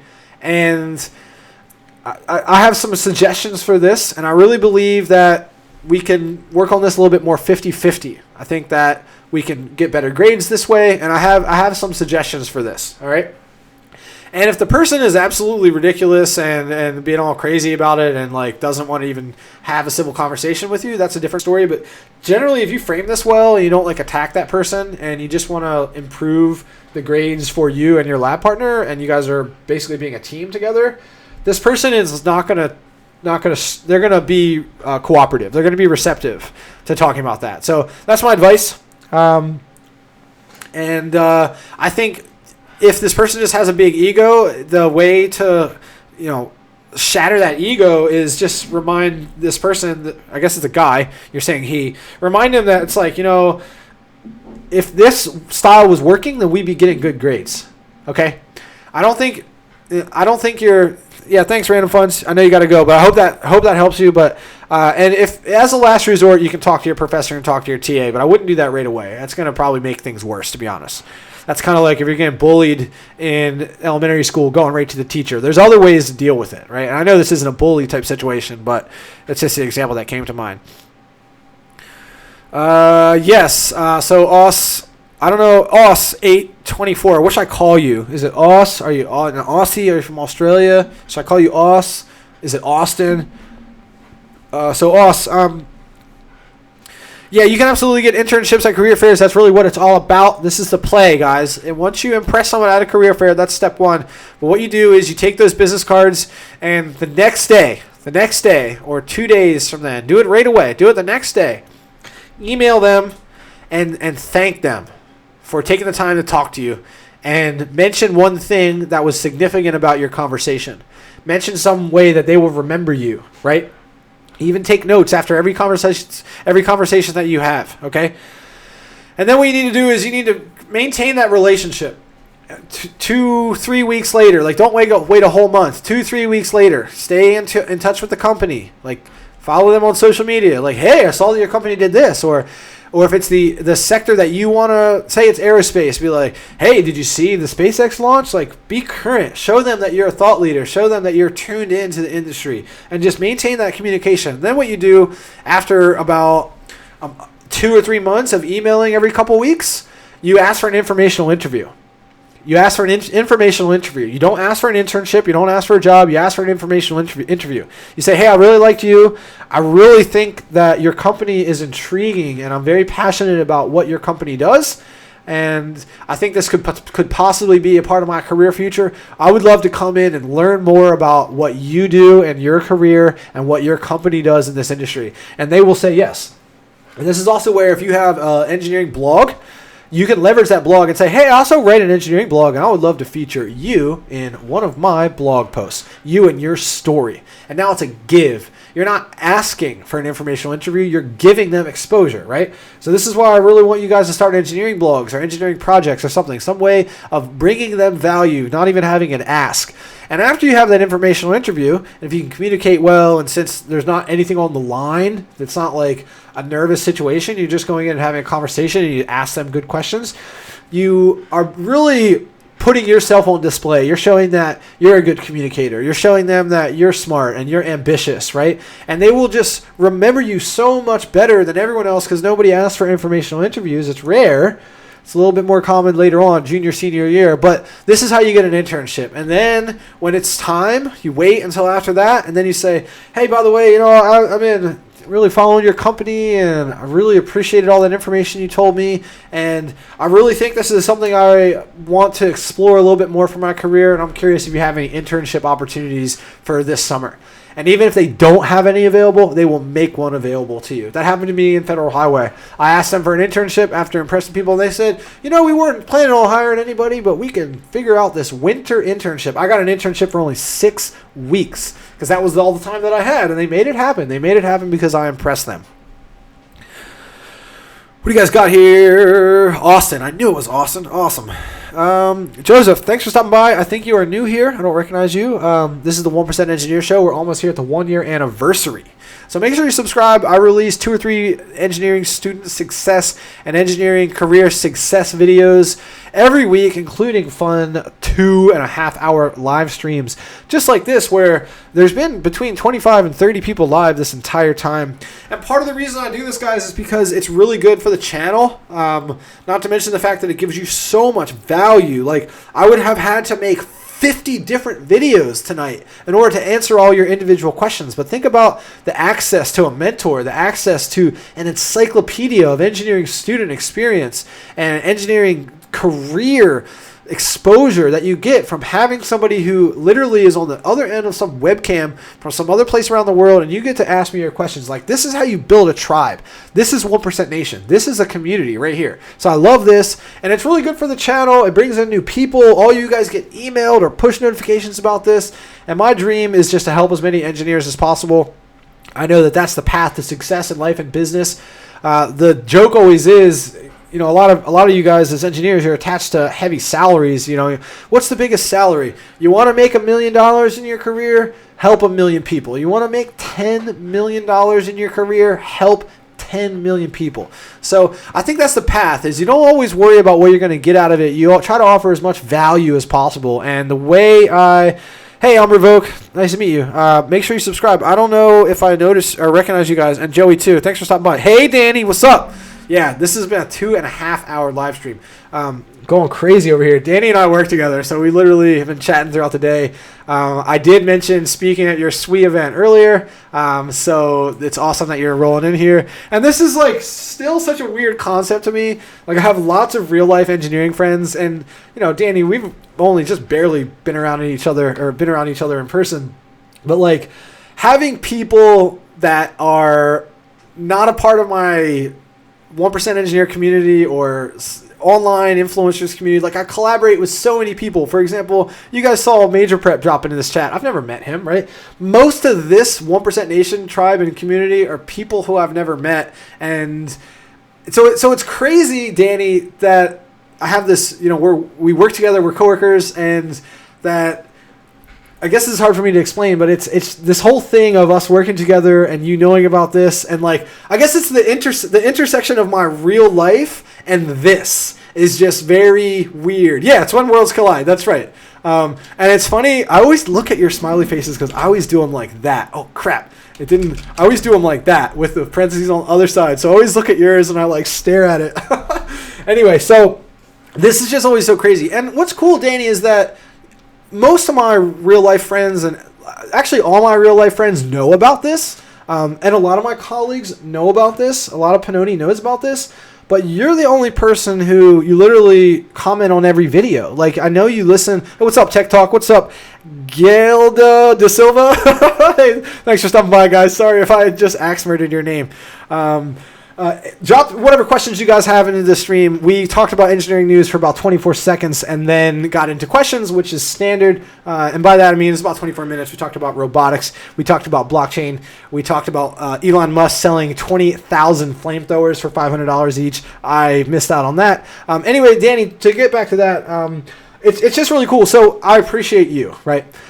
I guess I'm just so taken aback that you actually listen to the videos at work, and I'm so happy that Serena found me. And Danny went to Drexel, guys, crushing it as a bridge engineer in her young career, has her master's degree as well. Yeah, we talked about dating for like 20 or 30 minutes, Danny. It's really funny. But like, I'm just really appreciative that there's someone in the Pannoni world, someone in my real life world who actually has become a part of this community, right? So that it's just, I guess it's because it's rare for me. Like, all my friends know about this, and they've seen me start that drone business 4 years ago and become a wedding videographer. And I guess most people are just so inundated with their own world that it's like, yeah, we don't care. Maybe it's just that a lot of my friends are non-engineers. I have a lot of non-engineering engineering friends too. But yeah, so this is just like a unique. So thank you. And thank you very much just for being a part of this. And again, just to put Drexel and SWE on a pedestal here, like, I had such a good time during that event. Like, just that building, the architecture, that point.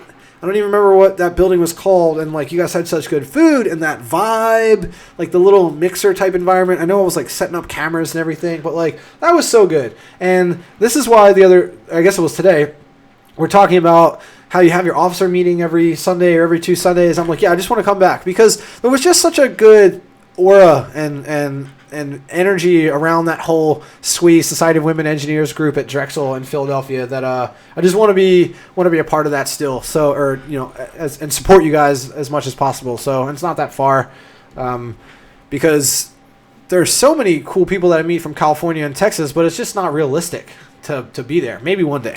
All right, guys. So Tech Talk, Gilda, honestly don't know how to pronounce your name. Random guy. I know you guys have had a bunch of questions. Joey, you just showed up here. SkyMount, I know you're probably new here. Carlos, thanks for dropping in here. Carlos, you're not a part of the San Antonio official 1% engineer chapter, are you? I don't think so. But Kevin was in here earlier from that. If you have specific questions, drop them in the chat right now. We've been talking about engineering news. We've been talking about dating advice for engineers, which is a insane topic. It's all in the chat, so you can go back in the video and look at everything about what people were saying and what I was saying. But it was just so funny. Never in my wildest dreams would I have ever imagined that there would be a moment in my life where we were talking about dating advice on an engineering live YouTube chat. This is just ridiculous. So SkyMount, what's up? What do you got here? Find myself too tired to do homework after coming home from a full-time job. Maybe just not exhausted enough. So I guess I missed the question here. But random guy, thanks for. So I know you guys can't see it in the live chat. Oh, maybe you can see it in the live chat. No, you can't. Never mind. But I can see it. Like Carlos Lopez and Random Guy, when you tagged me, it highlights itself in orange. So I appreciate that when you do that, so I can see the questions. Question, Random Guy says, are you considering doing a video about sleep soon? Maybe. I have issues with not being able to fall asleep sometimes. Can't be from caffeine issues, because I've downed Red Bulls and napped after. So I have a lot to say about this. Because I have gone through lots of periods of time where sleep is very challenging for me. I'm the type of person who is a mile a minute, really fast. I talk fast. It's hard for me to turn my brain off. And the reason why I moved away from Vancouver is because I was going through these anxiety spells, being away from my family and not really going in the right direction with the wedding business that I started, and that's how all this video stuff happened. It was a tough time. It was the hardest time in my life, and I was keeping myself up at night, swirling over stress about that. And previously, like when I started working full-time 6-7 years ago, I would keep myself up at night about my student loans and crap like that. So I understand what it's like. So my first tip is that you should probably stop drinking Red Bull, all right? I used to drink. I used to be a heavy gaming community, very serious about Halo 2. I used to play StarCraft 2 at the professional level, even at the grad school level at University of Wisconsin. We traveled to play. I'll show you guys a poster. We play at live events, and we had Monster as a sponsor. We used to crush so many energy drinks all the time, and it's just not good for you. It's really bad for your stomach. It's really bad for everything. It's really bad for your sleep cycles. So I would encourage you to switch back over to coffee or tea, and my rule of thumb is I stop drinking any sort of caffeine at lunchtime. And I don't go to bed. I mean, if I go to bed before 1 a.m. if I go to bed, I try to go to bed at midnight and I wake up at like 7, but usually that's 1. I get about 6 hours of sleep. But like that's plenty of time for that caffeine to wear away. So that's your first thing, is to stop drinking caffeine. We're talking about sleep right now here, guys. How to have better sleep cycles, which is so connected to health, so connected to memory and being able to remember and actually reinforce your neurological connections regarding all the things you studied and all the things that you learned in class. If you're not sleeping, your muscles aren't growing, your brain isn't forming the right mental connections, you're not rejuvenating yourself. It's very, very important. You're not going to have the same amount of energy the next day. You're not going to be, it messes up all your brain chemistry. You don't have the right levels of dopamine and serotonin releases. It messes up everything. So sleep is crazy important. I didn't realize this until lately. So here's my tips real quick. I'm going to run through these because I like that you guys are dropping questions in here. Here's what you need to do. You need to experiment with trying to exercise, okay? Exercise for 20 minutes, 3 times a week. I literally just do circuits. I do like burpees, and yeah, I used to lift weights and all that stuff and run. If I can run, I can, but I will. But what I've been doing lately is 20-minute circuits. So I'll be doing jumping jacks for a minute, burpees for a minute, high knees for a minute, body squats with jumps for a minute. Just do that. You have an endorphin release within 10 minutes. I do it for 20 to get more. And that chemical release and sort of exhausting your body will create the type of fatigue later on when you're trying to go to sleep. You'll be able to sleep better. And it balances out your chemicals. I also highly think you guys need to look into meditation. You need to download either Calm or Headspace, those apps. You need to learn about meditation, because the key aspect about meditation is that you are focusing on your breathing. You're focusing on a body scan. You are not swirling in your mind about what you need to do the next day. You're not worrying about your homework assignments or your projects or your stresses in life. You're focusing on something else. This is why they tell you to count sheep. It is a form of simple tactical meditation. You're taking your brain. It is impossible for you to focus on more than one thing at a time. So what you're doing is you're taking your brain away from that stress. That's what you do. Another tip is to journal, even if it's for 2 minutes before you go to bed, because it's scientifically proven if you jot down what's bothering you, or if you jot down what you need to do the next day, or if you jot down whatever's on your mind, you're actually relieving yourself from having it swirling in your active memory, and you actually like put yourself at ease and you get it out of your head, okay?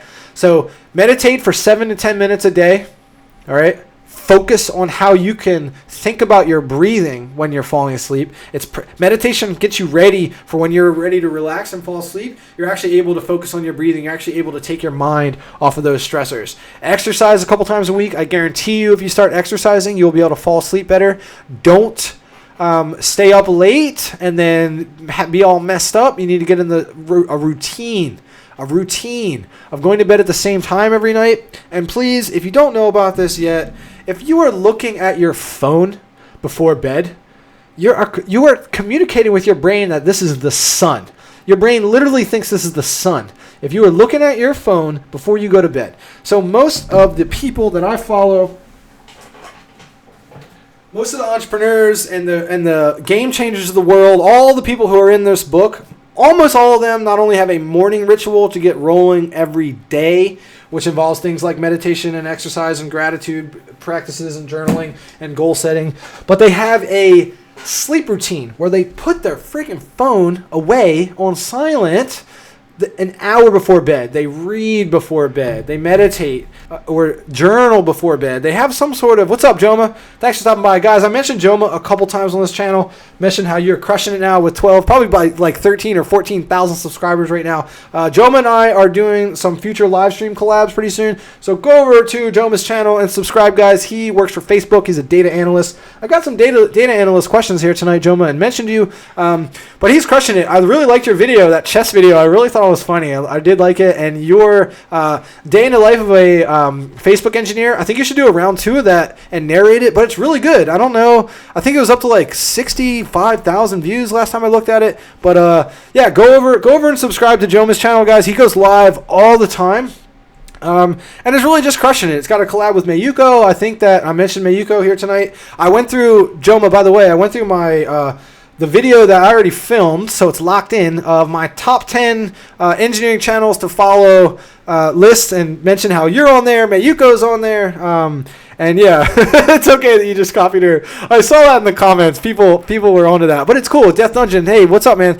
Weena Bus Company, thanks for stopping by. Marimu, thanks for stopping by. Irvin, thanks for stopping by. Wow, did you bring all these people with you, Joma?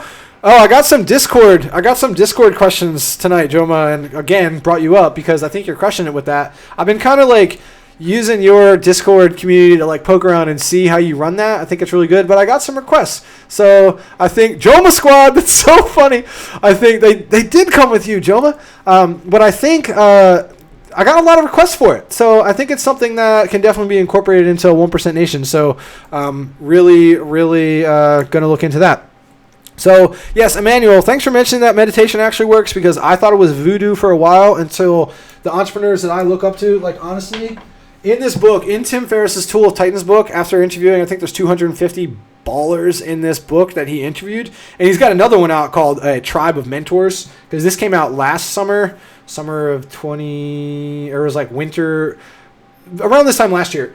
80% of the people he's interviewed do some sort of meditation or mindfulness practice. And I started to take it serious after that.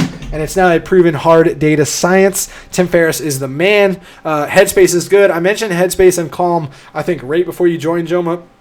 But seriously, guys, go ahead and go over to Joma's channel, subscribe. We're going to be doing some fun things. I have some ideas for that, Joma. I liked your, the 5 things you didn't think about, or the 5 things that you should consider for success. Whatever your idea was last time, I like that. But I have some ideas that I want to cross with you. I'm going to go ahead and just mention them in the chat now. So I want to know if you guys are thinking these ideas are cool. And Joma, I don't know how you get like 100. I saw you had like 170 people live that one time. Maybe it's just because of all the algorithm winning that you've been doing with that Facebook video. But I'm so impressed. That's so awesome. I always have like 30 or 40. But anyway, Joma, you talked about how, and maybe I shouldn't say this on the live chat, but your goals of what you're trying to do in Silicon Valley with social media and your platform. I remember what you said. I'm not going to repeat it, just in case you don't want me to repeat that. But if you do, we'll mention that. But I guess we kind of have to. So, or maybe I'll keep it. You tell me, Joma, if you want me to repeat it. But what those guys do, yeah, you want to be the Jake Paul of Silicon Valley is what Joma said. What Jake Paul and Logan, and I understand all the controversy around Logan. We're not going to talk about that. Team 10, the first social media label ever. And yeah, I study Jake Paul. Yep, my name is Jake. What's up, Jake? Nice. Thanks for stopping by. Guys, make sure you subscribe and hit the bell so you don't miss out on future live streams, because I've been doing this a little bit more. If you're new here, there's a whole bunch of new people here from Joma Squad. So thanks so much. So Joma, your community is awesome. But what they do, I'm sure you've studied this already, but they basically create what I call content pods, where they have a group of people, and it's not just a bunch of influencers talking about each other, but they have a group of influencers talking about each other, and then they almost create these fake dramas, like these diss songs. But basically what they do is they choose a topic, or they choose something, and they each start making videos about the same topic, and they reference each other in all their videos. And for example, like I want to do this with Major Prep because he's an electrical engineer and I'm a civil engineer and you're a data analyst. data scientist. I don't know if it's data scientist or data analyst for Facebook, but guys, if you want to figure out how to work at LinkedIn, Microsoft, BuzzFeed, or Facebook, Joma has done all of those. I think he even worked at Microsoft too, unless your buddy in that video today just mentioned that as a joke. But anyway, almost like, for example, think about like a video feud where we're all referencing each other and talking about how civil engineering is better than being a data scientist, or how me and Major Prep could get into this like beef about how, no, you should be a civil engineer versus he says electrical engineering, and we keep referencing each other back to back. Like, that's what those guys do with those. Like, he'll make a video, a diss video, and then Jake will make a reaction video about Logan's diss video, and then they go back and forth, and what they're doing is just connecting all their communities, right? Not all the same subscribers for Jake subscribe to Logan, subscribe to Rice Gum, and they have these circles. I mean, Jacksepticeye and PewDiePie are doing it right now, and even though PewDiePie's got 60 million subs and Septiceye's got 3 million, they're having fun doing it. They're friends, they like each other, they support each other's content, and PewDiePie created this fake beef. He made up the fact that Jacksepticeye copied PewDiePie's show idea. Why, right? Like, I want to do this. I think there's enough, and it's no problem. So thanks for stopping by, Joma. Really looking forward to collabing with you. I think it's so awesome how much growth you've had lately. I know you're going to crush it. Honestly, 100,000 subscribers is probably going to happen for you in 2018. So I'm just really happy to be a part of your story now, because your channel is huge. So thanks for stopping by. Thanks, Joma Nation, for stopping by as well. If you guys came over for Joma's channel, can't wait to do some live streams with you, man. Thanks for being around. It's okay. Maybe it is Jack's Films. Jacksepticeye is a different guy. Yeah, you're right. But anyway, this is what I want to do. So mention if you think this is a cool idea. And yeah, Joey, Tribe of Mentors. I haven't read it yet, just because I honestly haven't even gotten fully through this yet, and I feel like I'm doing this book a disservice if I move over to Tribe of Mentors, because I think Tribe of Mentors is like the book I want. Because this one is like, I opened the book up. Okay, Tools of Titans, and the first one. There's all this stuff about health and fitness, and I just don't care about that. You know, like the first one, okay, so how to read this book. We're looking at tools. If you guys just came here, we're looking at Tools of Titans. I should almost put a link so you guys can check it out on Amazon. So the first whole section is about healthy. Like, I don't care. I don't care about that. Like, yeah, you know, eat healthy, you know, so see how much morning routine stuff is in here, all that. But, like, I just feel like what I really need to do is take an hour, go through, and look at all the tech entrepreneurs and all the people who I really want to look up to, like, not fitness people. You know, Tim Ferriss got his start by making supplements, right? So that's not really a space that I don't really want to learn about that, you know? So I think I just need to dissect this book, get through it, make some videos about what I learned so that you guys don't have to read it, and then get Tribe of Mentors. But yeah, so here we go. Oh yeah, De Silva. What is Gadiel. Civil engineering student here from Brazil. Yep, thank you. How did you find me? Which video? I'm a civil engineer, so make sure to ask me any civil engineering questions that you have. And also Jake Rutilio, awesome civil engineer. I've made more civil engineering videos than anything else just because I'm a civil engineer. So shout out to you. Let's get back to engineering questions, guys. We've been talking about collabs, we've been talking about dating, we've been talking about all types of stuff, and there's a whole bunch of fake beef drama. If you guys have engineering questions about anything at all, drop them in the chat. We'll talk about that right now. Probably stream here for a little over the 3-hour mark and then cut this. But drop your questions in the chat. We'll get right to those. But what do we got here? May A. I read an article about a girl who got a job at Airbnb from the CEO. She found problems in the company and solved it before being hired. I think that's awesome. I think that if you can find a problem in a company or find some inefficiency or anything at all that's going to improve something for a company, that's what they want. They want employees who are being proactive instead of reactive, who are constantly looking at things that can be done better, faster, more effective, less pain, right? Saving time, stuff like that. So civil engineering, any engineering is not easy. A lot of people, I hate the discussion of which engineering is easier. and this type of crap, because like we're starting to split hairs. Like all engineering, I'm trying to get comfortable here. All engineering is hard. All engineering is hard. So civil engineering is hard. That's part of the reason why I made this community, is because I did not survive engineering because I'm a technical pro. I'm not the best with, I had to retake Calc 2. I had to drop computer science and retake it. And so it was hard for me. It was hard. But I put in the time and put in the hustle. I had parents who believed in me and who empowered me, and they had the confidence in me. I find that most engineers, it comes down to a confidence thing. And that's what I love about this community, is that I tell them that you can friggin' do it. Just put in the time, put in the hustle, grind, see the light at the end of the tunnel, and believe that you can make it. And then what you will do is you will find the ability. Hey, SkyMount, thanks for stopping by. Make sure you join the Facebook group. That's really the best way to become a part of this tribe and this community. I post about every day. I give shout outs to people. We pass job opportunities. Guys, make sure you subscribe, hit the bell before you roll out, smash the like button on this video so more people can find it afterwards, and join the Facebook group. Engineering is hard. The easiest engineering is not taking engineering. That's like the best thing I've seen all night, random guy. Love that.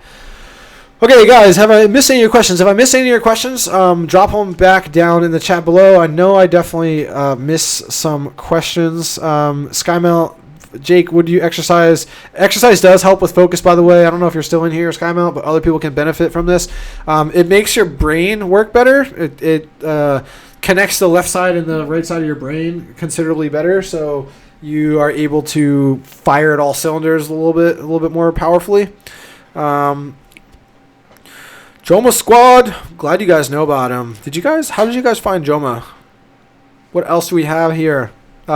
Is knowing computer science valuable for an engineer? Jake, again, this is a great question. I've talked about this quite a bit. How when I was interviewed by Matt Tran on Engineer Truth, go ahead and check out that video, guys. I did my 5 reality versus expectations for his. That's like his thing. That's what he does. That was one of my responses. He said, if you could redo it all, would you still be a civil engineer? I said, yeah.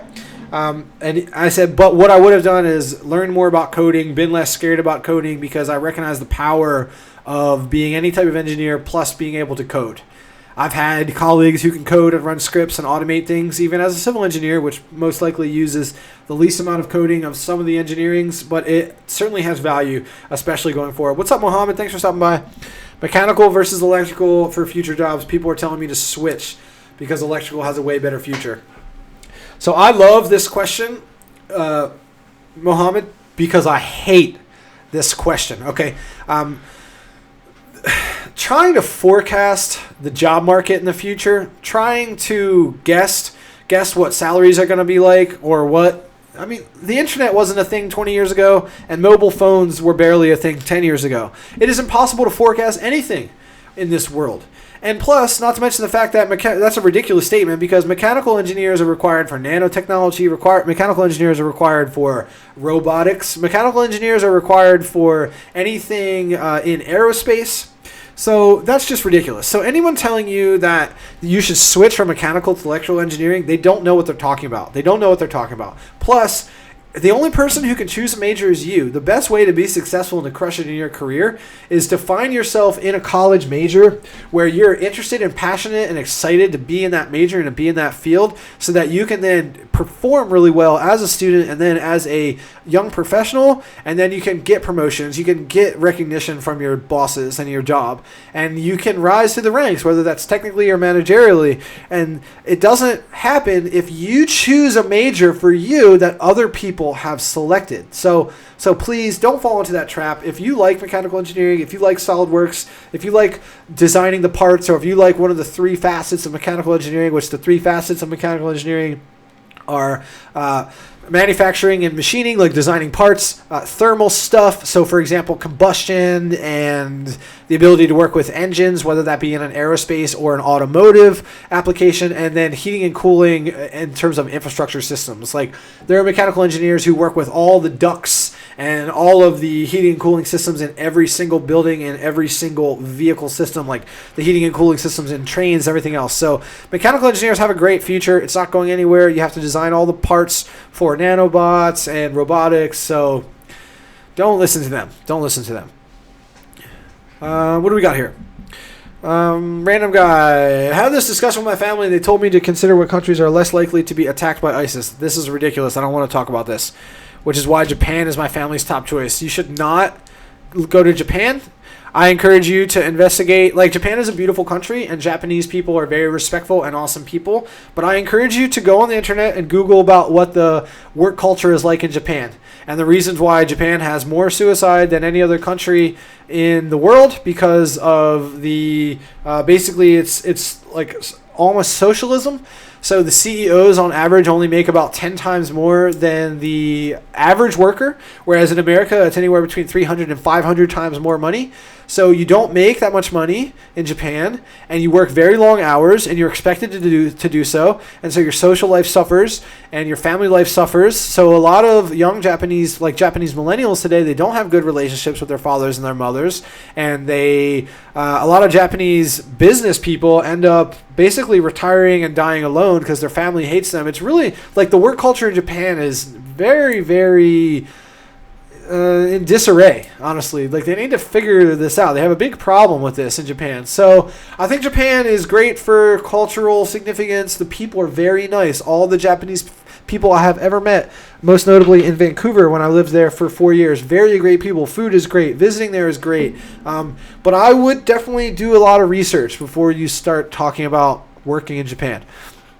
I also think it's a very internal society, meaning if you're not Japanese, the Japanese, they just have such a high respect for each other that it's hard to break into social network, and it's hard to, like, I think it's just hard to penetrate that society. They're just very internal. You know, they don't leave. Japanese people they don't as often go out for university. They just, I don't know, they love their culture despite the fact that it has problems like any culture. And Mohammed, no problem. Can you do a live chat? So this is coming from May A. Can you do a live chat where you can go back and share creative ideas to help this channel skyrocket? Actually, yeah. So May A, you need to make sure you get in the Facebook group, because I just made a post about this, about basically having a steering meeting that will not be a live chat. It will be a Zoom call, so it'll be private.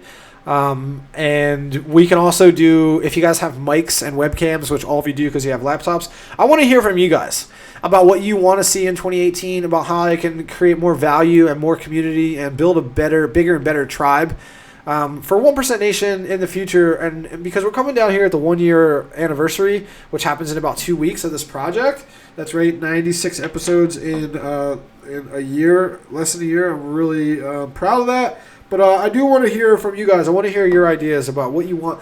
Basically, it starts with your pain points. You know, what are your biggest problems, struggles, issues, complaints, waste of time? Like, what can I help you with?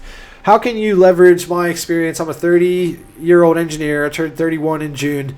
How can you leverage my experience and my wisdom, compared to you guys, at least have 10, in most instances, 10 more years of life and engineering experience? How can you leverage that to help you guys win, right? Like, I want to figure that out for you guys. So, Austin, just make sure you join the Facebook group. That is honestly the best way to stay tuned into this community. Hitting the bell when you subscribe to make sure that you don't miss out on live streams, because this is like a really good way to build a relationship with me. Like Emmanuel, I think you're in the Facebook group, but you're at every live stream. Like, I'm recognizing you, Random Guy and Random Funds. Like, you guys are on all the live streams. Elizabeth Hernandez has been commenting on a bunch of videos and asking me questions, right? Like, that's how. You've been on this live stream, right, Austin? But I think you found me tonight, which is fine. But what I'm getting at is that, like, becoming a part of the community and becoming a part of the tribe and really developing a better relationship with me is just becoming a part of this movement, right? Getting in that Facebook group. You don't have to be in every live chat like this. Like, I love it, but like, I have some people who they hit the bell, they subscribe to the channel, and they hit the thumbs up button, and they comment on every video when it comes out. And I release 2 or 3 per week, but like, these are the ways to like get closer and closer. And then when you say, hey, I think we should do this, because you're a part of the community, it'll actually happen, right? So I just encourage you to do that, So what else we got here? I'm going to answer some final questions here, and then we're going to wrap this up. What do we have? Thanks, Mohammed. Elizabeth says, what do you know about biomechanics? I know a thing or two. I have a blog spot on 1%engineer.com. I have 16 editions of Biomedical Mondays, so maybe you should check that out. Is it in demand? Absolutely. So, yeah, biomedical engineering is definitely in demand. It's also 50% women, so more girls are attracted to that because you don't have sort of that stereotypical, oh my God, there's a girl in these classes. It's a little bit more attached to health, so in all the health fields, women are they have more of that maternalistic, I want to help people, I want to heal people, save people's lives type thing, because what biomedical engineers can work with is prosthetics, fake limbs. You can work with pharmaceutical drugs. You can work with nanotechnology, solving type things. You can work with gene type things and get into genetics and biomedics. You can work with bioengineering, which is a facet of biomedical engineering. So there's a lot of cool futuristic things, and definitely an awesome future for biomedical engineering. I mean, anything in health, anything in healthcare. Like, healthcare is just such a big thing that's never going to go away. People ask me all the time, like, does civil engineering have a good future? Yes, because society is not going anywhere. We're always going to need to maintain our society. And just like civil engineering, biomedical engineering is in healthcare, right? The maintenance of our healthcare is never going to go away. My nose is like really stuffed up. So it has a super solid future, and as our technology continues to improve and everything continues to improve around biomedical engineering, you will always have a good future regarding that. You can be a mechanical engineer and work in biomedical if you evolve into working with the prosthetic devices, if you work with robotic devices that help people who have disabilities. You can also be a mechanical engineer who works for some of the delivery systems within biomedical engineering. For example, you have systems that deliver nanobots into your body. You have mechanical engineers who design the medical devices that biomedical engineers would use for their research. So yeah, they cross. You can be a mechanical engineer and work in any field that you like. You can be a mechanical engineer and work in any type of other engineering that you like. Like, you can be an aerospace engineer as a mechanical engineer. You can evolve to be working as a biomedical engineer, as a mechanical engineer, whatever you want. All right, guys, final questions, and then we're going to call it. Final call to action, as always. Thanks for being a part of this tribe. This means everything to me. I care more about this than my full-time job. I pour my whole heart and time and everything into this, helping you guys, making you videos. So there is no business here. I'm not, eventually I will probably build some sort of online course or something, but the best way that you can give back and support is to clearly subscribe and hit the bell. But even if you don't have the ability to watch the videos right away when they come out, if you hit the like button on videos and you leave a comment. Thank you, Elizabeth. Thank you so much. If you leave a comment on all the videos, guys, and share them. Take the video links that you think helped you and share them with your friends. If you think this stuff is helping you, make sure that it gets to other people. Put them on Reddit, in your student groups, on your Facebook groups or whatever. Share this stuff with your engineering friends. I want to grow this community. I want to help more people. The path to success in life is, yes, standing out and adding value and being different. But if you can find a way to help people, if you can spend your time serving others, you will find that it will come back to you 10, 20, 50 fold. And that's really what this project is all about. I don't know where it's going, but I know that helping you guys as much as possible is a huge path to success. Let the ads run is good. I think clicking on the ad actually does even more. But, like, the ad money is so low that, yeah, if you guys watch the ads, you can. But, like, you donating, like, if I opened a Patreon or if you gave $5 in Super Chat, I bet you, like, $5 is more than clicking on 100 ads. Like, the money, if you knew how little money YouTube channels actually generated, downloads auto clicker. That's funny. Yeah, I'll figure this out. I don't know where I'm going with this in terms of creating some sort of business. It will happen. I'm like honestly too fearful of even bringing this up to people because I don't want you guys to get the wrong idea. But I do have aspirations to create some courses. I don't know what it would be yet. Maybe something like a guide to the most lucrative careers within each type of major. Like, what are the biggest salaries for mechanical and electrical engineers? Maybe like a career Kickstarter, like communication and confidence and networking and all these things. I just don't know.